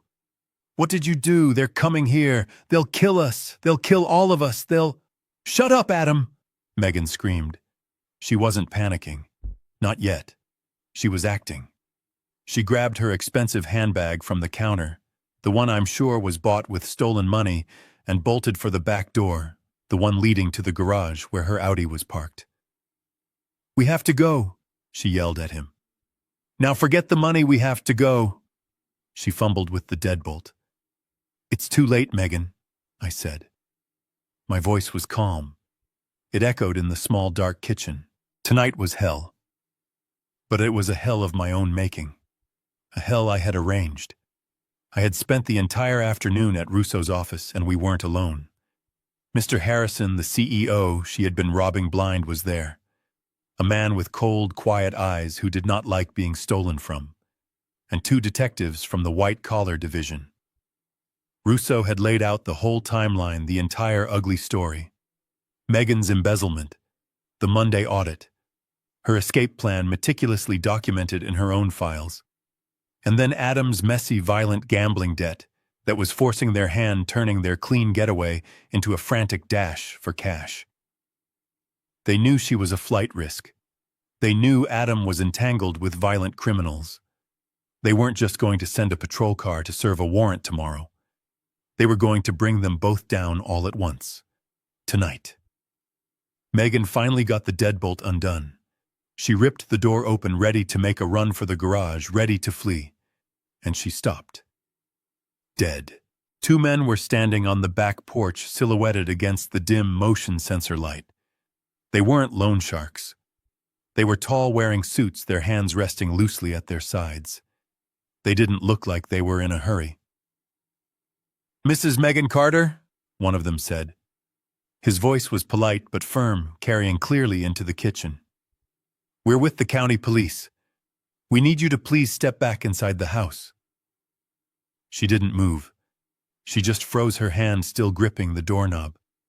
Her head swiveled slowly, turning back to look at me across the room. Her face. It was a mask of pure, uncomprehending shock. The color had drained from it. She mouthed a single word. You. At that exact second, a sound hammered through the house. Not a polite knock. A loud, heavy official pounding on the front door. Boom! Boom! Boom! It was the sound of authority. The sound of the end of the line. Adam screamed again, a high-pitched, terrified sound. He hadn't seen the detectives at the back. He only heard the pounding at the front. He thought it was them. He thought it was Mr. T and his leg breakers coming to collect their $150,000. Megan spun around, her panic finally breaking through her cold composure. Her eyes were wild. She looked at the back door, blocked by detectives. She looked at the front door where the pounding was coming from. And then she looked at me. This was the moment. The one she had created. "Why is the police knocking on our door?" she shrieked at me, her voice cracking with hysteria. She still didn't get it. She thought I had called them. She thought I'd called the local cops for trespassing, a minor charge, not realizing the detectives at the back door were for her. She still thought she was in control. She still thought this was about her rules, her game. I looked at her. I didn't raise my voice. I didn't have to. I just shook my head. They aren't here for me, Megan. I walked past them. I left them standing there in the kitchen, 2 animals in a trap, and I went to the front door. The pounding had stopped, but I knew they were still there. My hand was steady on the doorknob. This was it. The end of the line. I opened the door. 2 more detectives stood on my porch. They were older, wearing trench coats, looking like they'd stepped out of an old movie. They looked tired, and they looked serious. "Ben Carter," the taller one asked. "Yes," I said. "We're here at the request of Mr. Harrison of Tech Solutions, and on behalf of the district attorney's office." I nodded, stepping back from the door. "I've been expecting you, gentlemen. Please come in." They stepped into the foyer, their feet heavy on the hardwood floor I laid. Their eyes took in the scene in the living room. The packed boxes, the Goodwill labels, the general air of chaos and violation. They didn't comment. They were professionals. They knew a crime scene when they saw one. I followed them. My heart wasn't pounding anymore. It was slow, heavy, like a drumbeat. I followed them down the short hall into the kitchen. The scene was frozen. The 2 detectives from the back porch had stepped inside, blocking the garage door. Adam was still babbling, pressed against the cabinets, his hands fluttering. I didn't mean, she said it was just a loan." And Megan. She was rigid. She was trapped. The front was blocked. The back was blocked. Her eyes darted from the new detectives to the old ones, and then to me. Her face was a mask of pure, uncomprehending shock. I just looked at her. I looked at this smart, calculating woman who had planned every single detail. She had the quitclaim deed forged or tricked, it didn't matter. She had the glossy brochure for the Golden Sunset shoebox. She had the forged signatures, the offshore account, the escape plan. She had the audit date. She had the arrogant assumption that I was just a sad, senile old man who could be swept into a corner like so much sawdust. She had it all figured out. She had crossed every T. She had dotted every I. She had planned for everything. Except for one thing. She forgot that the confused, forgetful old man she was trying to throw away was still lucid. She forgot that this clueless old man still had friends. She forgot that this clueless old man had built this very house with his bare hands, and he would not let it go without a fight. She forgot that my love for Carol and my anger at what they were doing to her memory was a hell of a lot stronger than her greed. She forgot that I wasn't stupid. I was just grieving. The lead detective, the tall one from the front door, walked right past Adam as if he were a piece of furniture.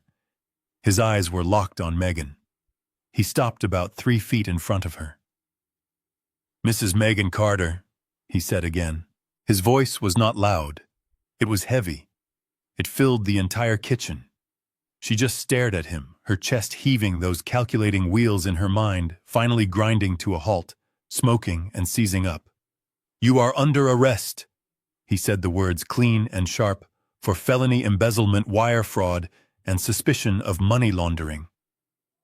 The sound that came out of Megan wasn't a word. It was a high, thin, terrible shriek. It was the sound of a balloon popping, the sound of a life imploding. "No!" she screamed as one of the other detectives grabbed her arm and twisted it not gently behind her back. The sound of the handcuffs ratcheting shut, click, click, click, was the loudest sound I'd ever heard in my life. "No! You can't do this. This is a mistake. This is his fault," she shrieked, twisting against the metal, her eyes wild, pointing at me. "He's confused. He's lying. He's senile. He doesn't know what he's saying." "Ma'am, you have the right to remain silent," the detective started. "Adam!" Megan screamed, ignoring the officer. She was desperate now. Her eyes found my son, who was still trying to melt into the wall. Adam, tell them it's a mistake. Tell them he's a confused old man. Adam, say something. Every eye in the room, all 4 detectives, me, all turned to my son. Adam was pressed so hard against the cabinets I thought he might phase through the wood. He was pale as death, his whole body shaking, his face wet with tears and sweat. He looked at Megan, cuffed her life over. He looked at the 4 stone-faced detectives filling his kitchen. And then he looked at me. I just held his gaze. I said nothing. I just waited. He made his choice. I didn't know anything. He stammered the words tumbling out of him in a pathetic rush. I didn't know, I swear, it was her, it was all her. He pointed a shaking finger at his own wife. The money, the accounts, the Cayman Islands. I didn't know anything about it.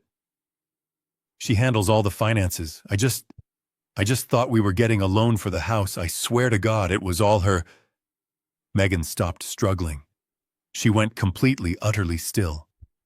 The detectives, the noise, the room, everything just faded away. She slowly, very slowly, turned her head and looked at her husband. The expression on her face. It wasn't fear anymore. It wasn't anger.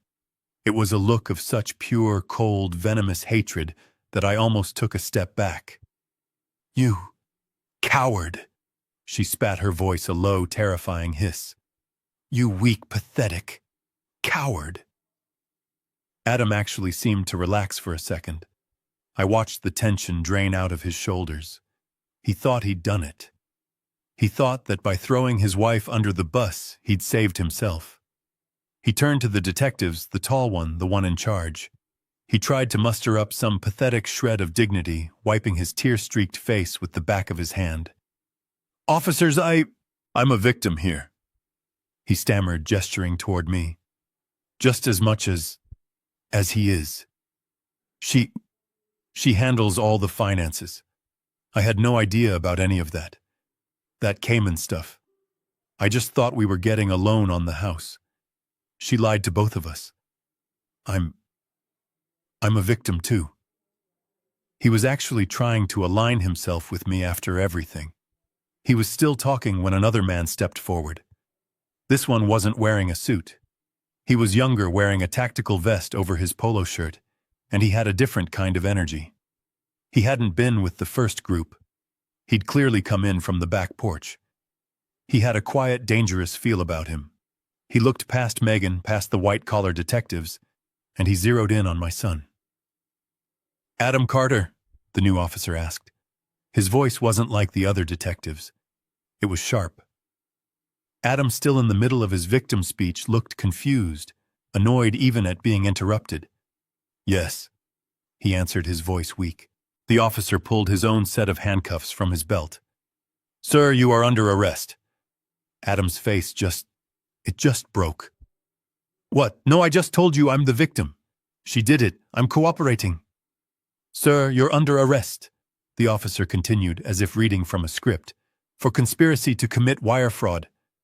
I didn't conspire, Adam shrieked, his voice climbing an octave.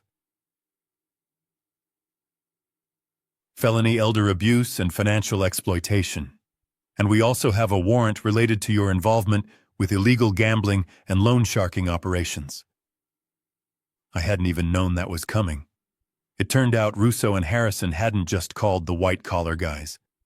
When they heard about the loan shark, Mr. T, they had also flagged the organized crime unit.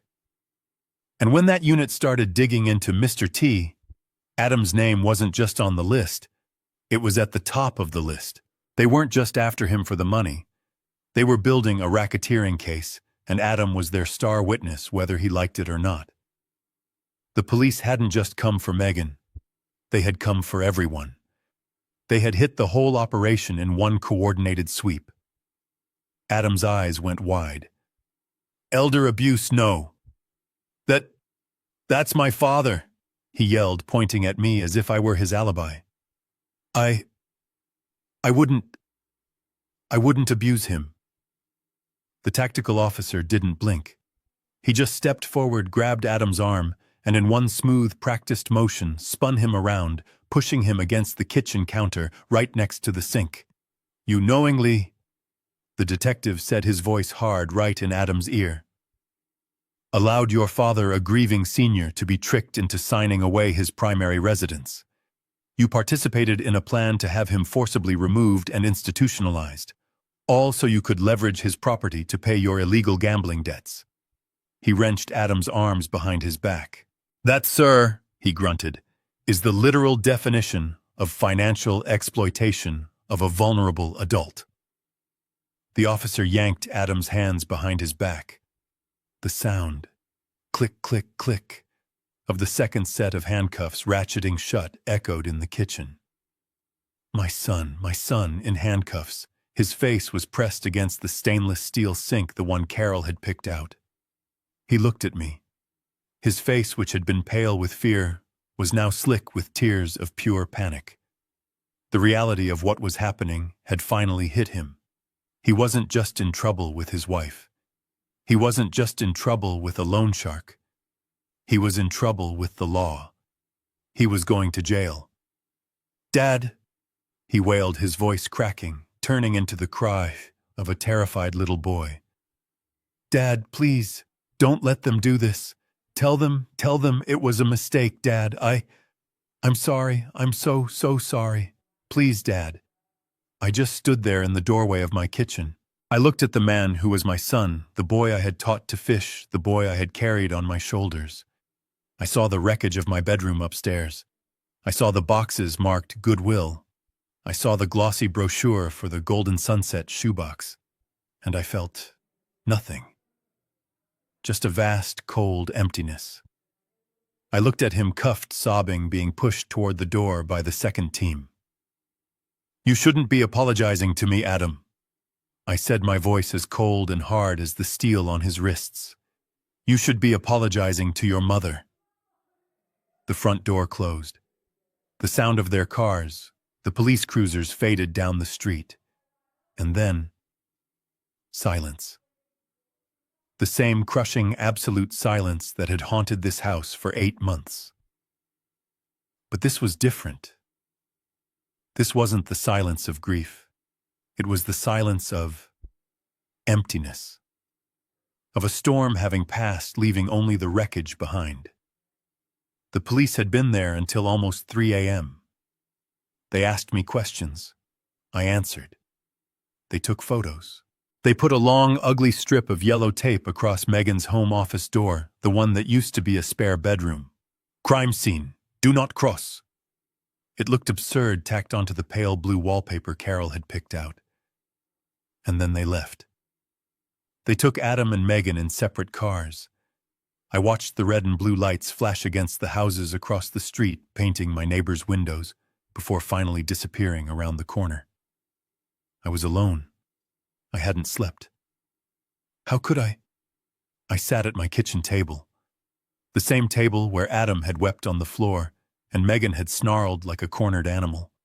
The floor was scuffed with the muddy boot prints of strangers. I looked at the coffee maker. I went to the back of the pantry behind the oatmeal and the canned soup, and I found the good beans. The expensive ones Carol kept in a sealed tin for special occasions. I figured this qualified. I brewed a pot. The smell filled the kitchen, rich and dark, cutting through the lingering sense of sawdust, fear, and failure. My son's failure. My failure as a father who hadn't seen. I held the warm mug in my hands. My hands. They were steady.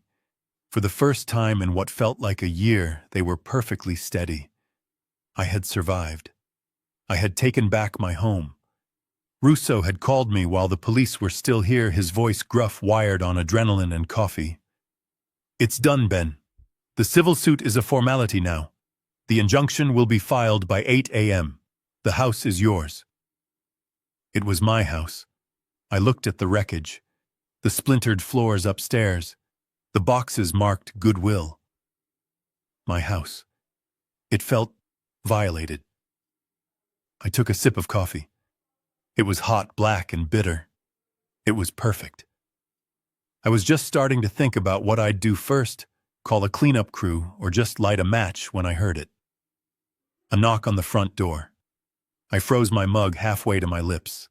My first thought, a jolt of pure fear, was the loan shark. Had the police missed someone?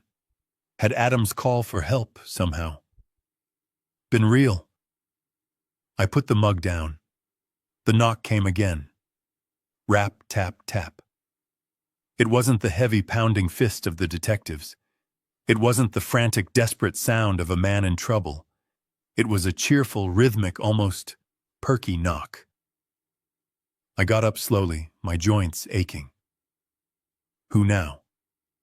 A neighbor, Russo. I wasn't expecting anyone. I walked to the front door. I looked through the peephole. My heart, which had finally started to slow down, skipped a beat. I had forgotten. In all the chaos, in the embezzlement, the loan sharks, the arrests, I had completely, totally forgotten the final, meticulous, evil little detail of Megan's plan. Standing on my porch was a woman. She was young, maybe 30, and wearing bright blue medical scrubs. She had a smile so wide and white it looked like it was starched onto her face. She was holding a clipboard.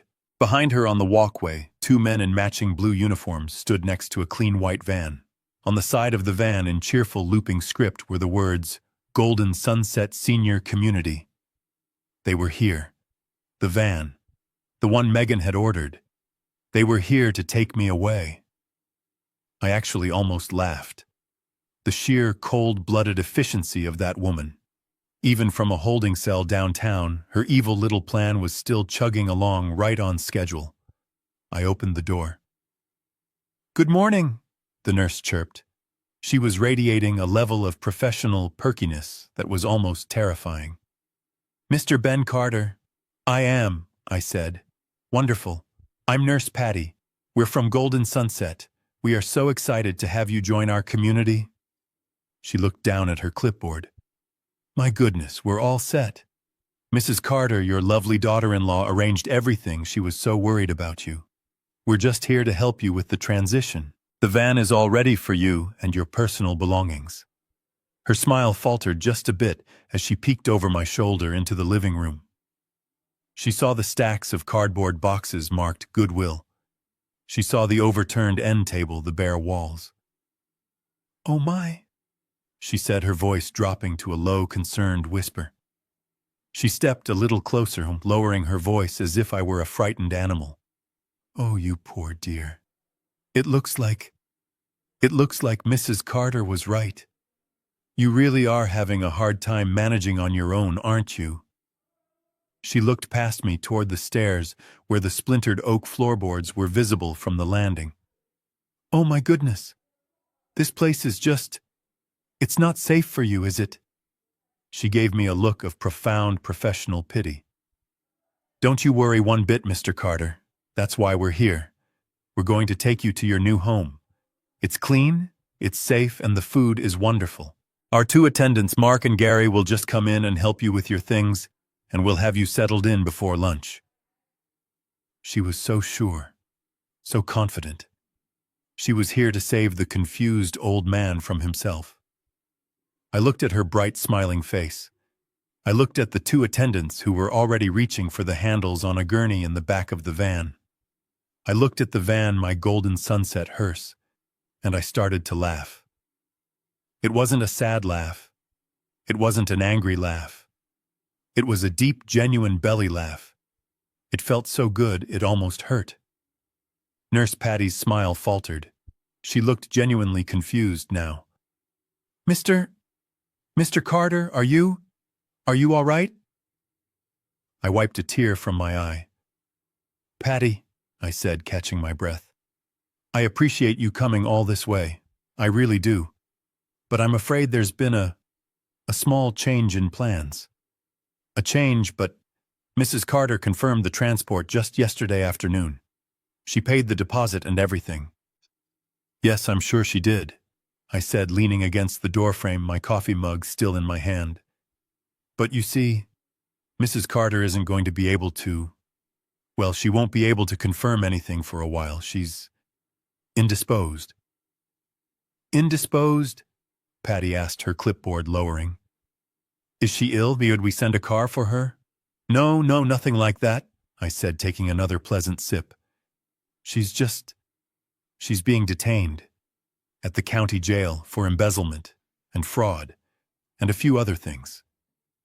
The nurse's mouth opened, and it just stayed open. So if you'll excuse me, I said, smiling warmly for the first time in 8 months. I have a house to clean up. You have a wonderful day. I slowly and very gently closed the door in her perfectly stunned face. I stood there in the foyer, my hand still on the doorknob, and just listened. I could hear the faint sound of Nurse Patty's cheerful voice, now sounding confused and agitated as she spoke into her own phone outside. Yes, I'm not sure what's happening. He said she's detained. I heard the van door slide shut, the engine start, and then the sound of them driving away, taking Megan's final, perfectly planned insult with them. I locked the my deadbolt, on my door. I walked back to the kitchen, the pot of coffee still trum on the burner. I picked up my phone again. This time I was the one making the scheduled call. Russo picked up on the first ring. Ben, tell me you're all right. I heard you didn't leave the house last night. I was worried. I'm fine, Russo, I said, pouring another cup. My hand was perfectly steady. I just had to turn away some visitors. Visitors? What visitors? The police detail was supposed to secure the house. No, not them, I said. I took a sip of the hot black coffee. It was the team from the Golden Sunset nursing home. Apparently my daughter-in-law had me scheduled for pickup at 9 a.m. sharp. They were very punctual. There was a long, heavy silence on the other end of the line. Russo let out a sigh that sounded like steam escaping a pipe.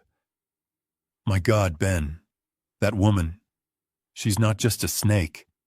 She's a viper. She really crossed every T on her evil plan.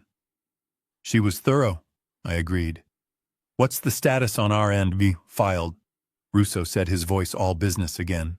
I filed the emergency injunction and the civil suit at 8 a.m. the second the courthouse opened.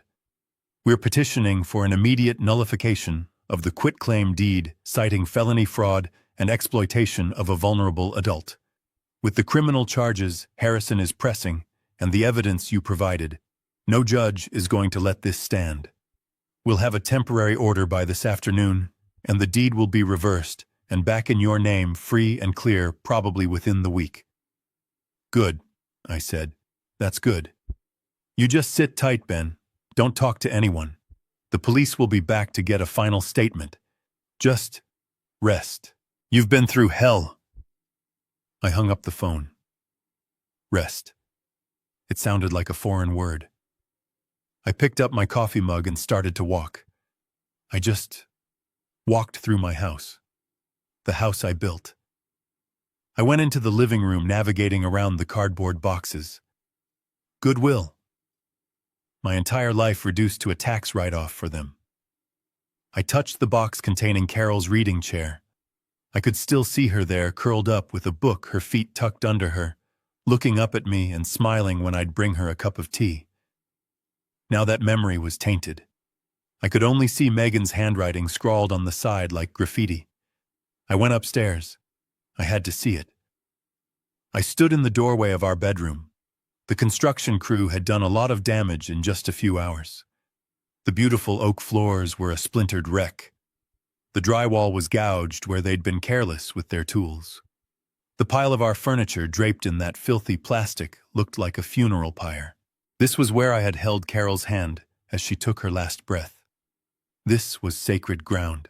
I'd sat in that chair by the window for 3 straight days, just holding her hand, listening to her breathe. And they had treated it like a demolition site. The house wasn't just quiet anymore. It was violated. It was soiled. Every corner I looked, I didn't see Carol's ghost anymore. I saw their ghosts. I saw Megan standing there with her blueprints. I saw Adam cowering. I saw the detectives, the handcuffs, the yellow tape across the hallway. This wasn't my home. Not anymore. They had taken that from me more effectively than any forged deed. They had poisoned the well. They had taken 40 years of memories and poured gasoline on them. I pulled out my phone again. I dialed Russo. He picked up immediately. Ben, what's wrong? Did they come back? No, I said, my voice quiet. I was looking at the empty spot on the wall where our wedding photo used to hang. They'd packed that too. I want to add something to the plan. What is it? You remember something else? I want the house back, I said, my voice firm. I want the title in my name free and clear, just like you said. Of course, Russo said. That's what we're doing. The injunction is already in motion. But I'm not going to live here anymore, I said. There was another pause. This one was longer. Ben, what are you saying? It's ruined, I said. It was that simple. It's ruined. The second we get that title back, the second it's legally mine again. I want you to sell it. Ben, are you sure? Russo asked, his voice softer now. This is your home. You built it. This is Carol's house. I closed my eyes. I could smell the splintered wood and the cold, damp air from the destroyed floorboards. It was our home, I answered. Now, it's just a pile of bricks and wood full of bad memories. I need a fresh start, Russo. I need to go somewhere. The ghosts, their ghosts, can't follow me. 6 months. 180 days of lawyers' depositions and sleepless nights. That's how long it took for the wheels of justice to grind their way here. I sat on a hard wooden bench in the back of courtroom 3B. The room smelled like stale coffee and old floor wax. It was the smell of bad decisions. The civil suit. That had been fast. Russo, true to his word, had been a bulldog.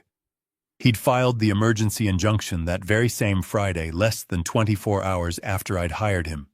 He'd marched into a judge's chambers with the stack of evidence Jean and I had printed.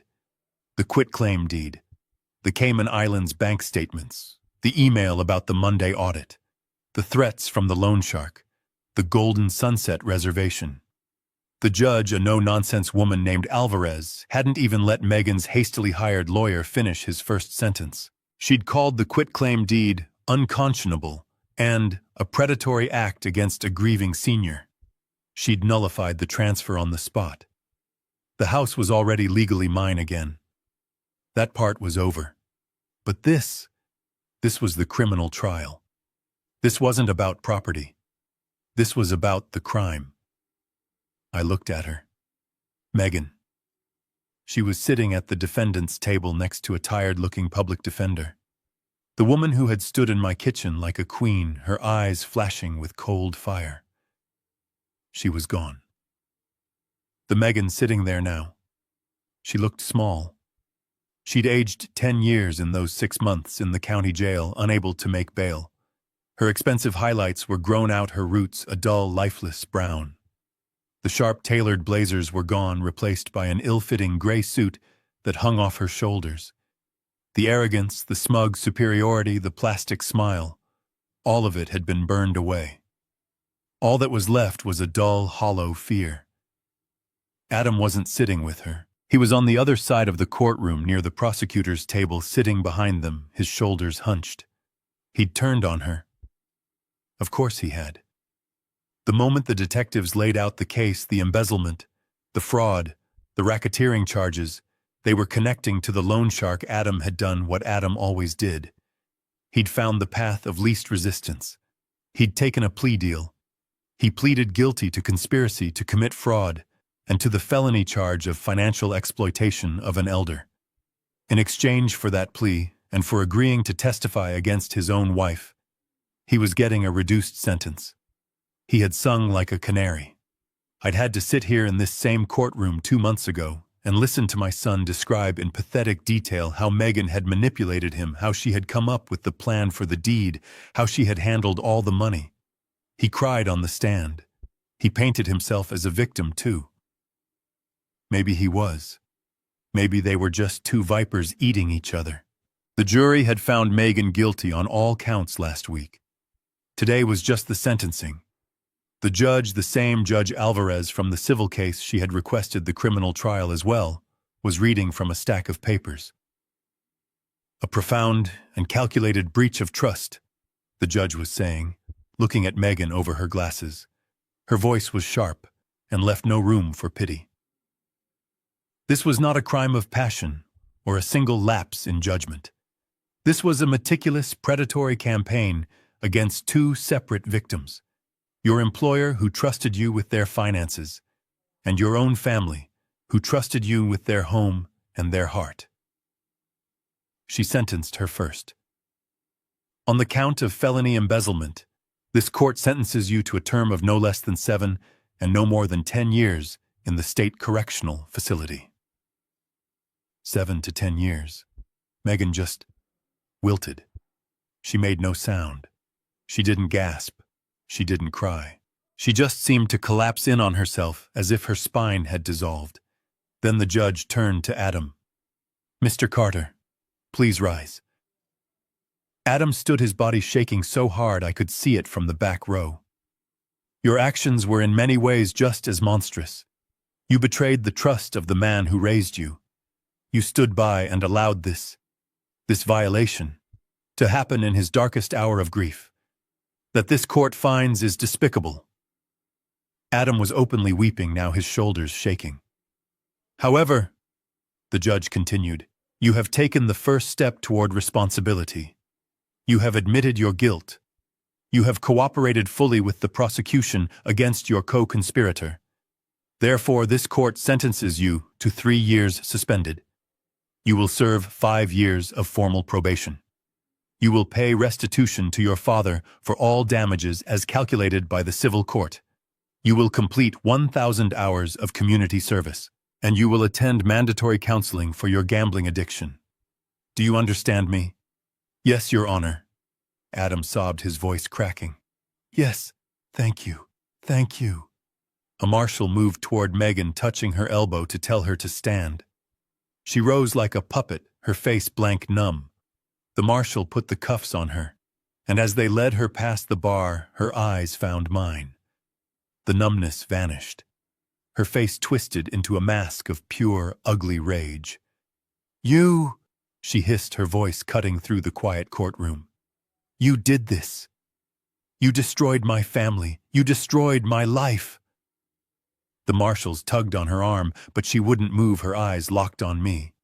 You old bastard, you couldn't just die. You couldn't just go quietly." I stood up slowly. I wasn't going to let her have the last word. Not in my story. I walked down the center aisle until I was just a few feet away, separated by the wooden bar. I looked right back into her eyes. They were filled with hate. Mine were just empty. "No," I said, my voice clear, not loud, but everyone heard it. You did that the moment you decided that money was more important than people. You did that when you saw my grief, not as a wound to heal, but as an opportunity to exploit.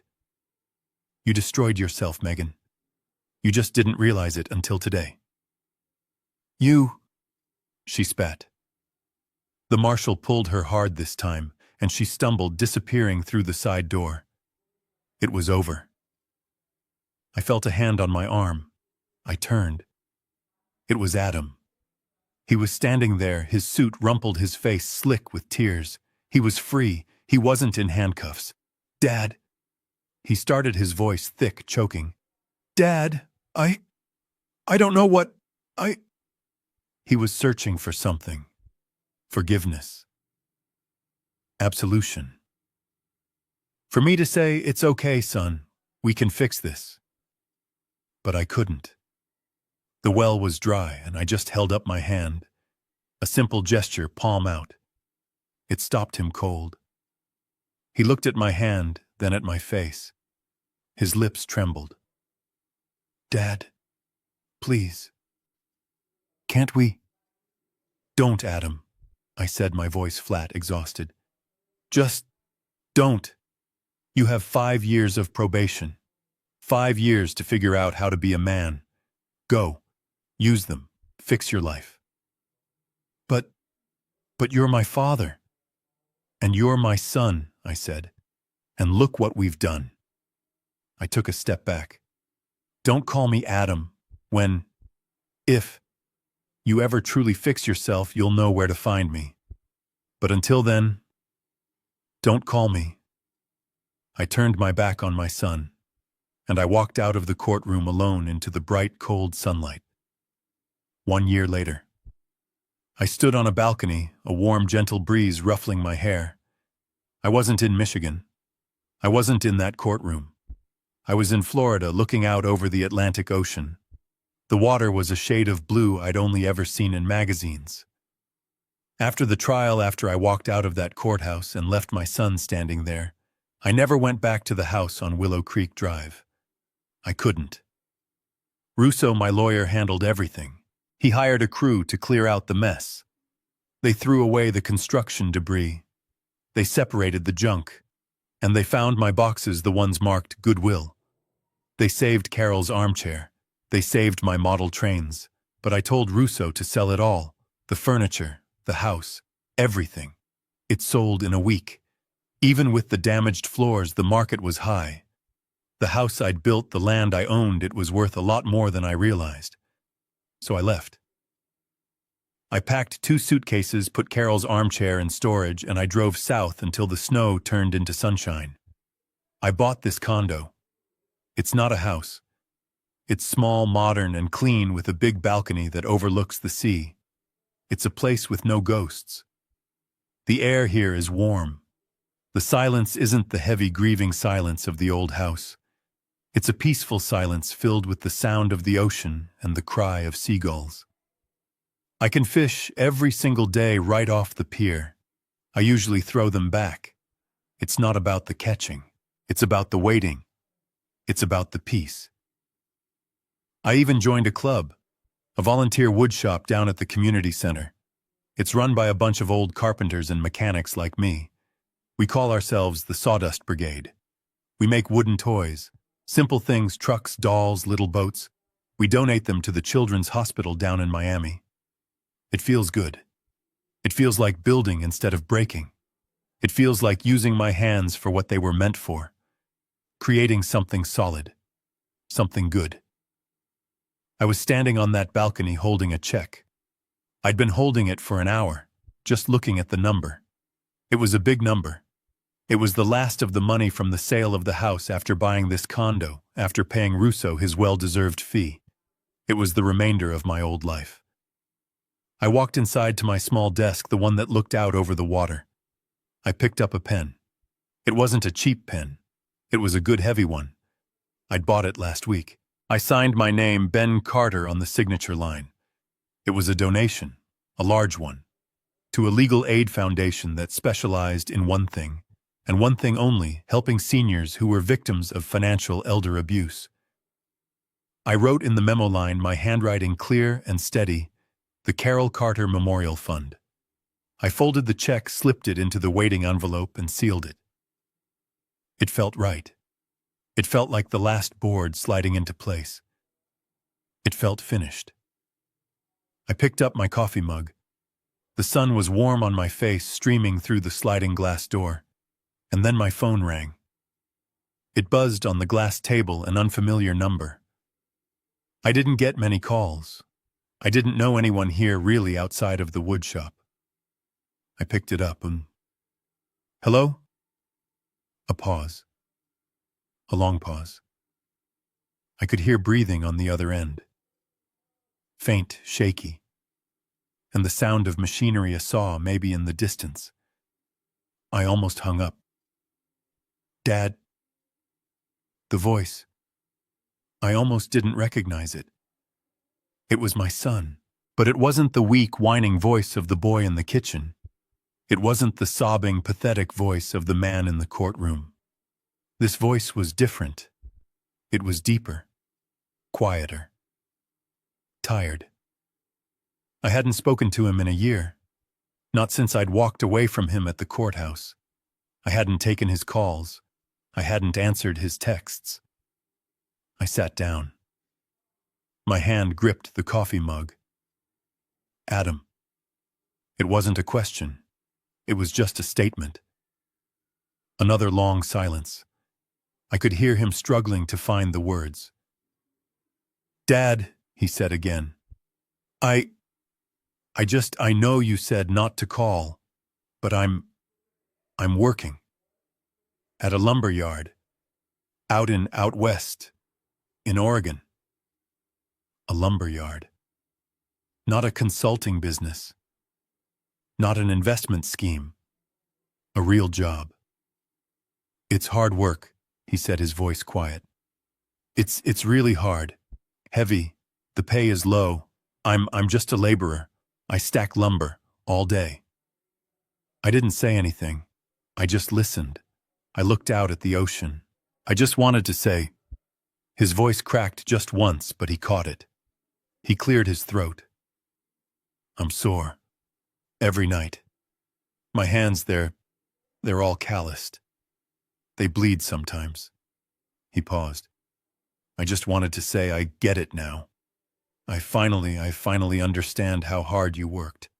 All those years. Building the house and working all day and then coming home to fix things, and I never understood. I never even saw it. And I'm sorry, Dad. I'm so sorry. He wasn't asking for money. He wasn't asking for forgiveness. He was just stating a fact. I held the phone. I looked out at the ocean, at the endless blue. I thought of the boy I'd raised, the man he'd become, and this new third person, this stranger on the phone who was just now learning the feel of real work. Maybe there was hope. But I couldn't say it. It wasn't my place to say it. His 5 years of probation, this was his journey, not mine. I took a breath. Thank you for calling, Adam, I said, my voice even. Keep working hard. I heard him take a sharp breath like he was about to say something else. But I pressed the end button. I put the phone down. I looked out at the sea. Maybe someday he'd find his way back. Maybe he'd finally become the man Carol and I had tried to raise. But I wasn't waiting for him. Not anymore. They thought I was a clueless old man. They thought I was a grieving, forgetful fool they could just pack away in a box. They forgot that this old man is the one who taught them how to hold a hammer. They forgot that I'm the one who built the damn house. And they forgot that I know exactly where everything is buried. I picked up my coffee mug. I turned and I walked back inside, letting the warm Florida sun hit my face. I put the phone down on the glass table. The sound it made was small, barely a click. I looked at it for a long time. Adam, in Oregon. Stacking lumber. My first instinct was cynicism. A part of me, the new hard part that had grown over the past year, whispered that it was just another act. Another angle. Maybe he'd found out from Russo's office that I'd sold the house. Maybe he thought a little apology, a story about calloused hands, would be enough to get his inheritance back. But the voice was different. It wasn't the weak, whining boy in the kitchen. It wasn't the sobbing, pathetic man in the courtroom. It was just tired. It sounded like a man who had finally hit the bottom. A man who was finally learning that life, real life, is heavy, that it leaves splinters. Maybe it was real, maybe. I looked out at the ocean. The sun was high, sparkling on the blue water. A year ago, I would have given anything to hear those words. I'm sorry, Dad. I get it now. I would have wept. I would have driven across the country to save him. But now, I just felt quiet. I realized the call hadn't made me happy. It hadn't made me angry. It just was. It was a single small sound in my new peaceful life. It didn't fix what was broken. It didn't unsign the papers. It didn't unpack the boxes. It didn't bring Carol back. It didn't erase the 8 months of grief, or the 6 months of lawyers, or the sight of my son throwing his wife to the wolves to save himself. He said he was sorry. I was glad he was working. I hoped he meant it. I hoped for his sake that he would build a life, but it wasn't my life. Not anymore. I stood up. My coffee was cold.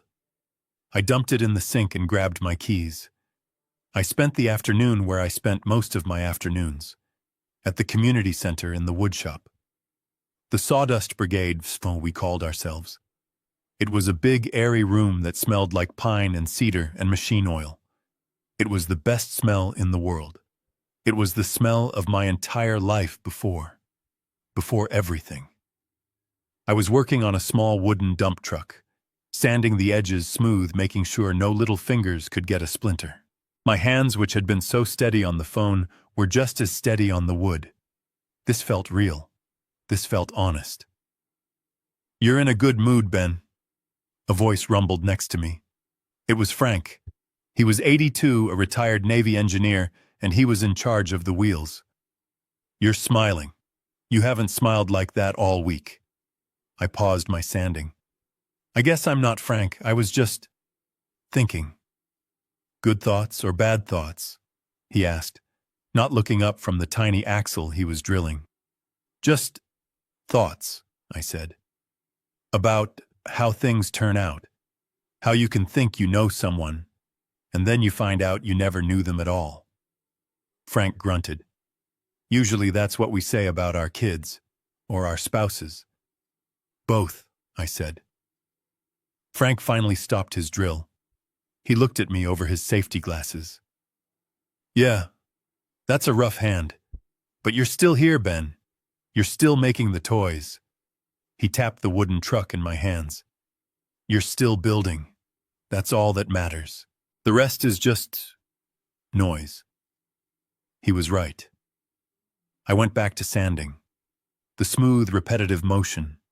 The creation of something. It was the opposite of the destruction I had witnessed in my own home. This was healing. I finished the truck. I set it on the shelf with the others, a little red boat, a yellow airplane, all waiting to go to the hospital. I was packing up my tools, wiping the sawdust off my arms, when the center's manager, a young woman named Maria, came into the shop. "Mr. Carter," she said, "a letter came for you. From your lawyer, it looks like." I froze. A letter from Russo. Why, the case was over. The house was sold. The money was transferred. I took the envelope from her. It was his official letterhead. My heart started that old familiar heavy beat. What now? I sat on a stool in the corner of the shop, the smell of cedar all around me. I tore open the envelope. It wasn't about my accounts. It wasn't about Adam. It was about her. It was a formal notification. Megan from prison was filing a motion for a reduced sentence, an appeal. And her lawyer was basing it on coercive control. She was claiming that Adam was the mastermind, that his gambling debts, his connections to the loan shark, had put her in mortal fear for her life, that he had forced her to embezzle the money, that he had forced her to trick me. She was painting herself as a victim coerced by a desperate, dangerous husband. And then, at the bottom of Russo's letter, was the real reason he'd written. "Her attorney, Ben, is requesting a statement from you. They want you to write a letter to the parole board, confirming that you believe Adam's addiction and desperation were the primary cause, and that you have forgiven her." Forgiven her. I read the word. Forgiven. She wanted my help. She wanted me to back up her story. The woman who had packed my life into Goodwill boxes.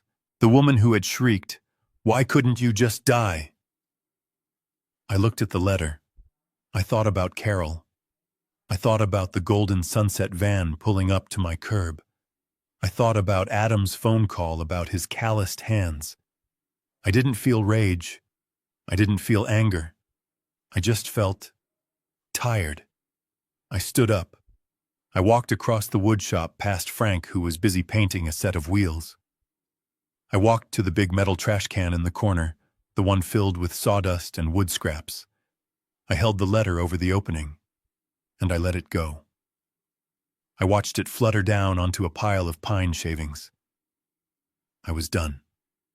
I was finally truly done. I went back to my workbench, picked up a fresh block of wood, and started on the next toy. The lesson I learned, the one I had to pay for with my own family. It's a hard one. Sometimes the people you love the most, the ones you sacrificed your whole life to protect and build a future for, are the very ones willing to throw you away the second they think you're no longer valuable. They looked at me, and all they saw was a clueless old man. A man lost in grief, someone useless. They made one critical mistake. They forgot that age brings wisdom. They forgot that grief does not equal stupidity. And they forgot that this old man was the one who built everything they were trying to steal. The biggest lesson I want to share with you is this: always trust your gut. If something feels wrong in your own home, if someone's words don't match their actions, never ignore it. You have a right to protect yourself.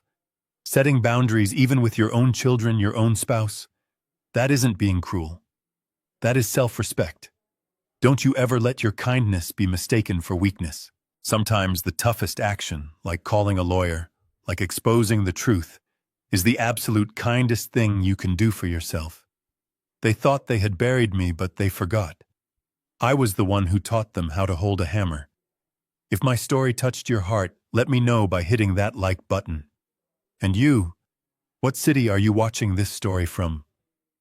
What time is it where you are? Subscribe to this channel right now so you don't miss the next life stories. I'll be telling with all my heart. And let me know in the comments. Have you ever felt taken for granted or used by your own family? Do you believe that sometimes tough love is the only way to protect yourself? I'm looking forward to reading every one of your comments. Thank you for listening.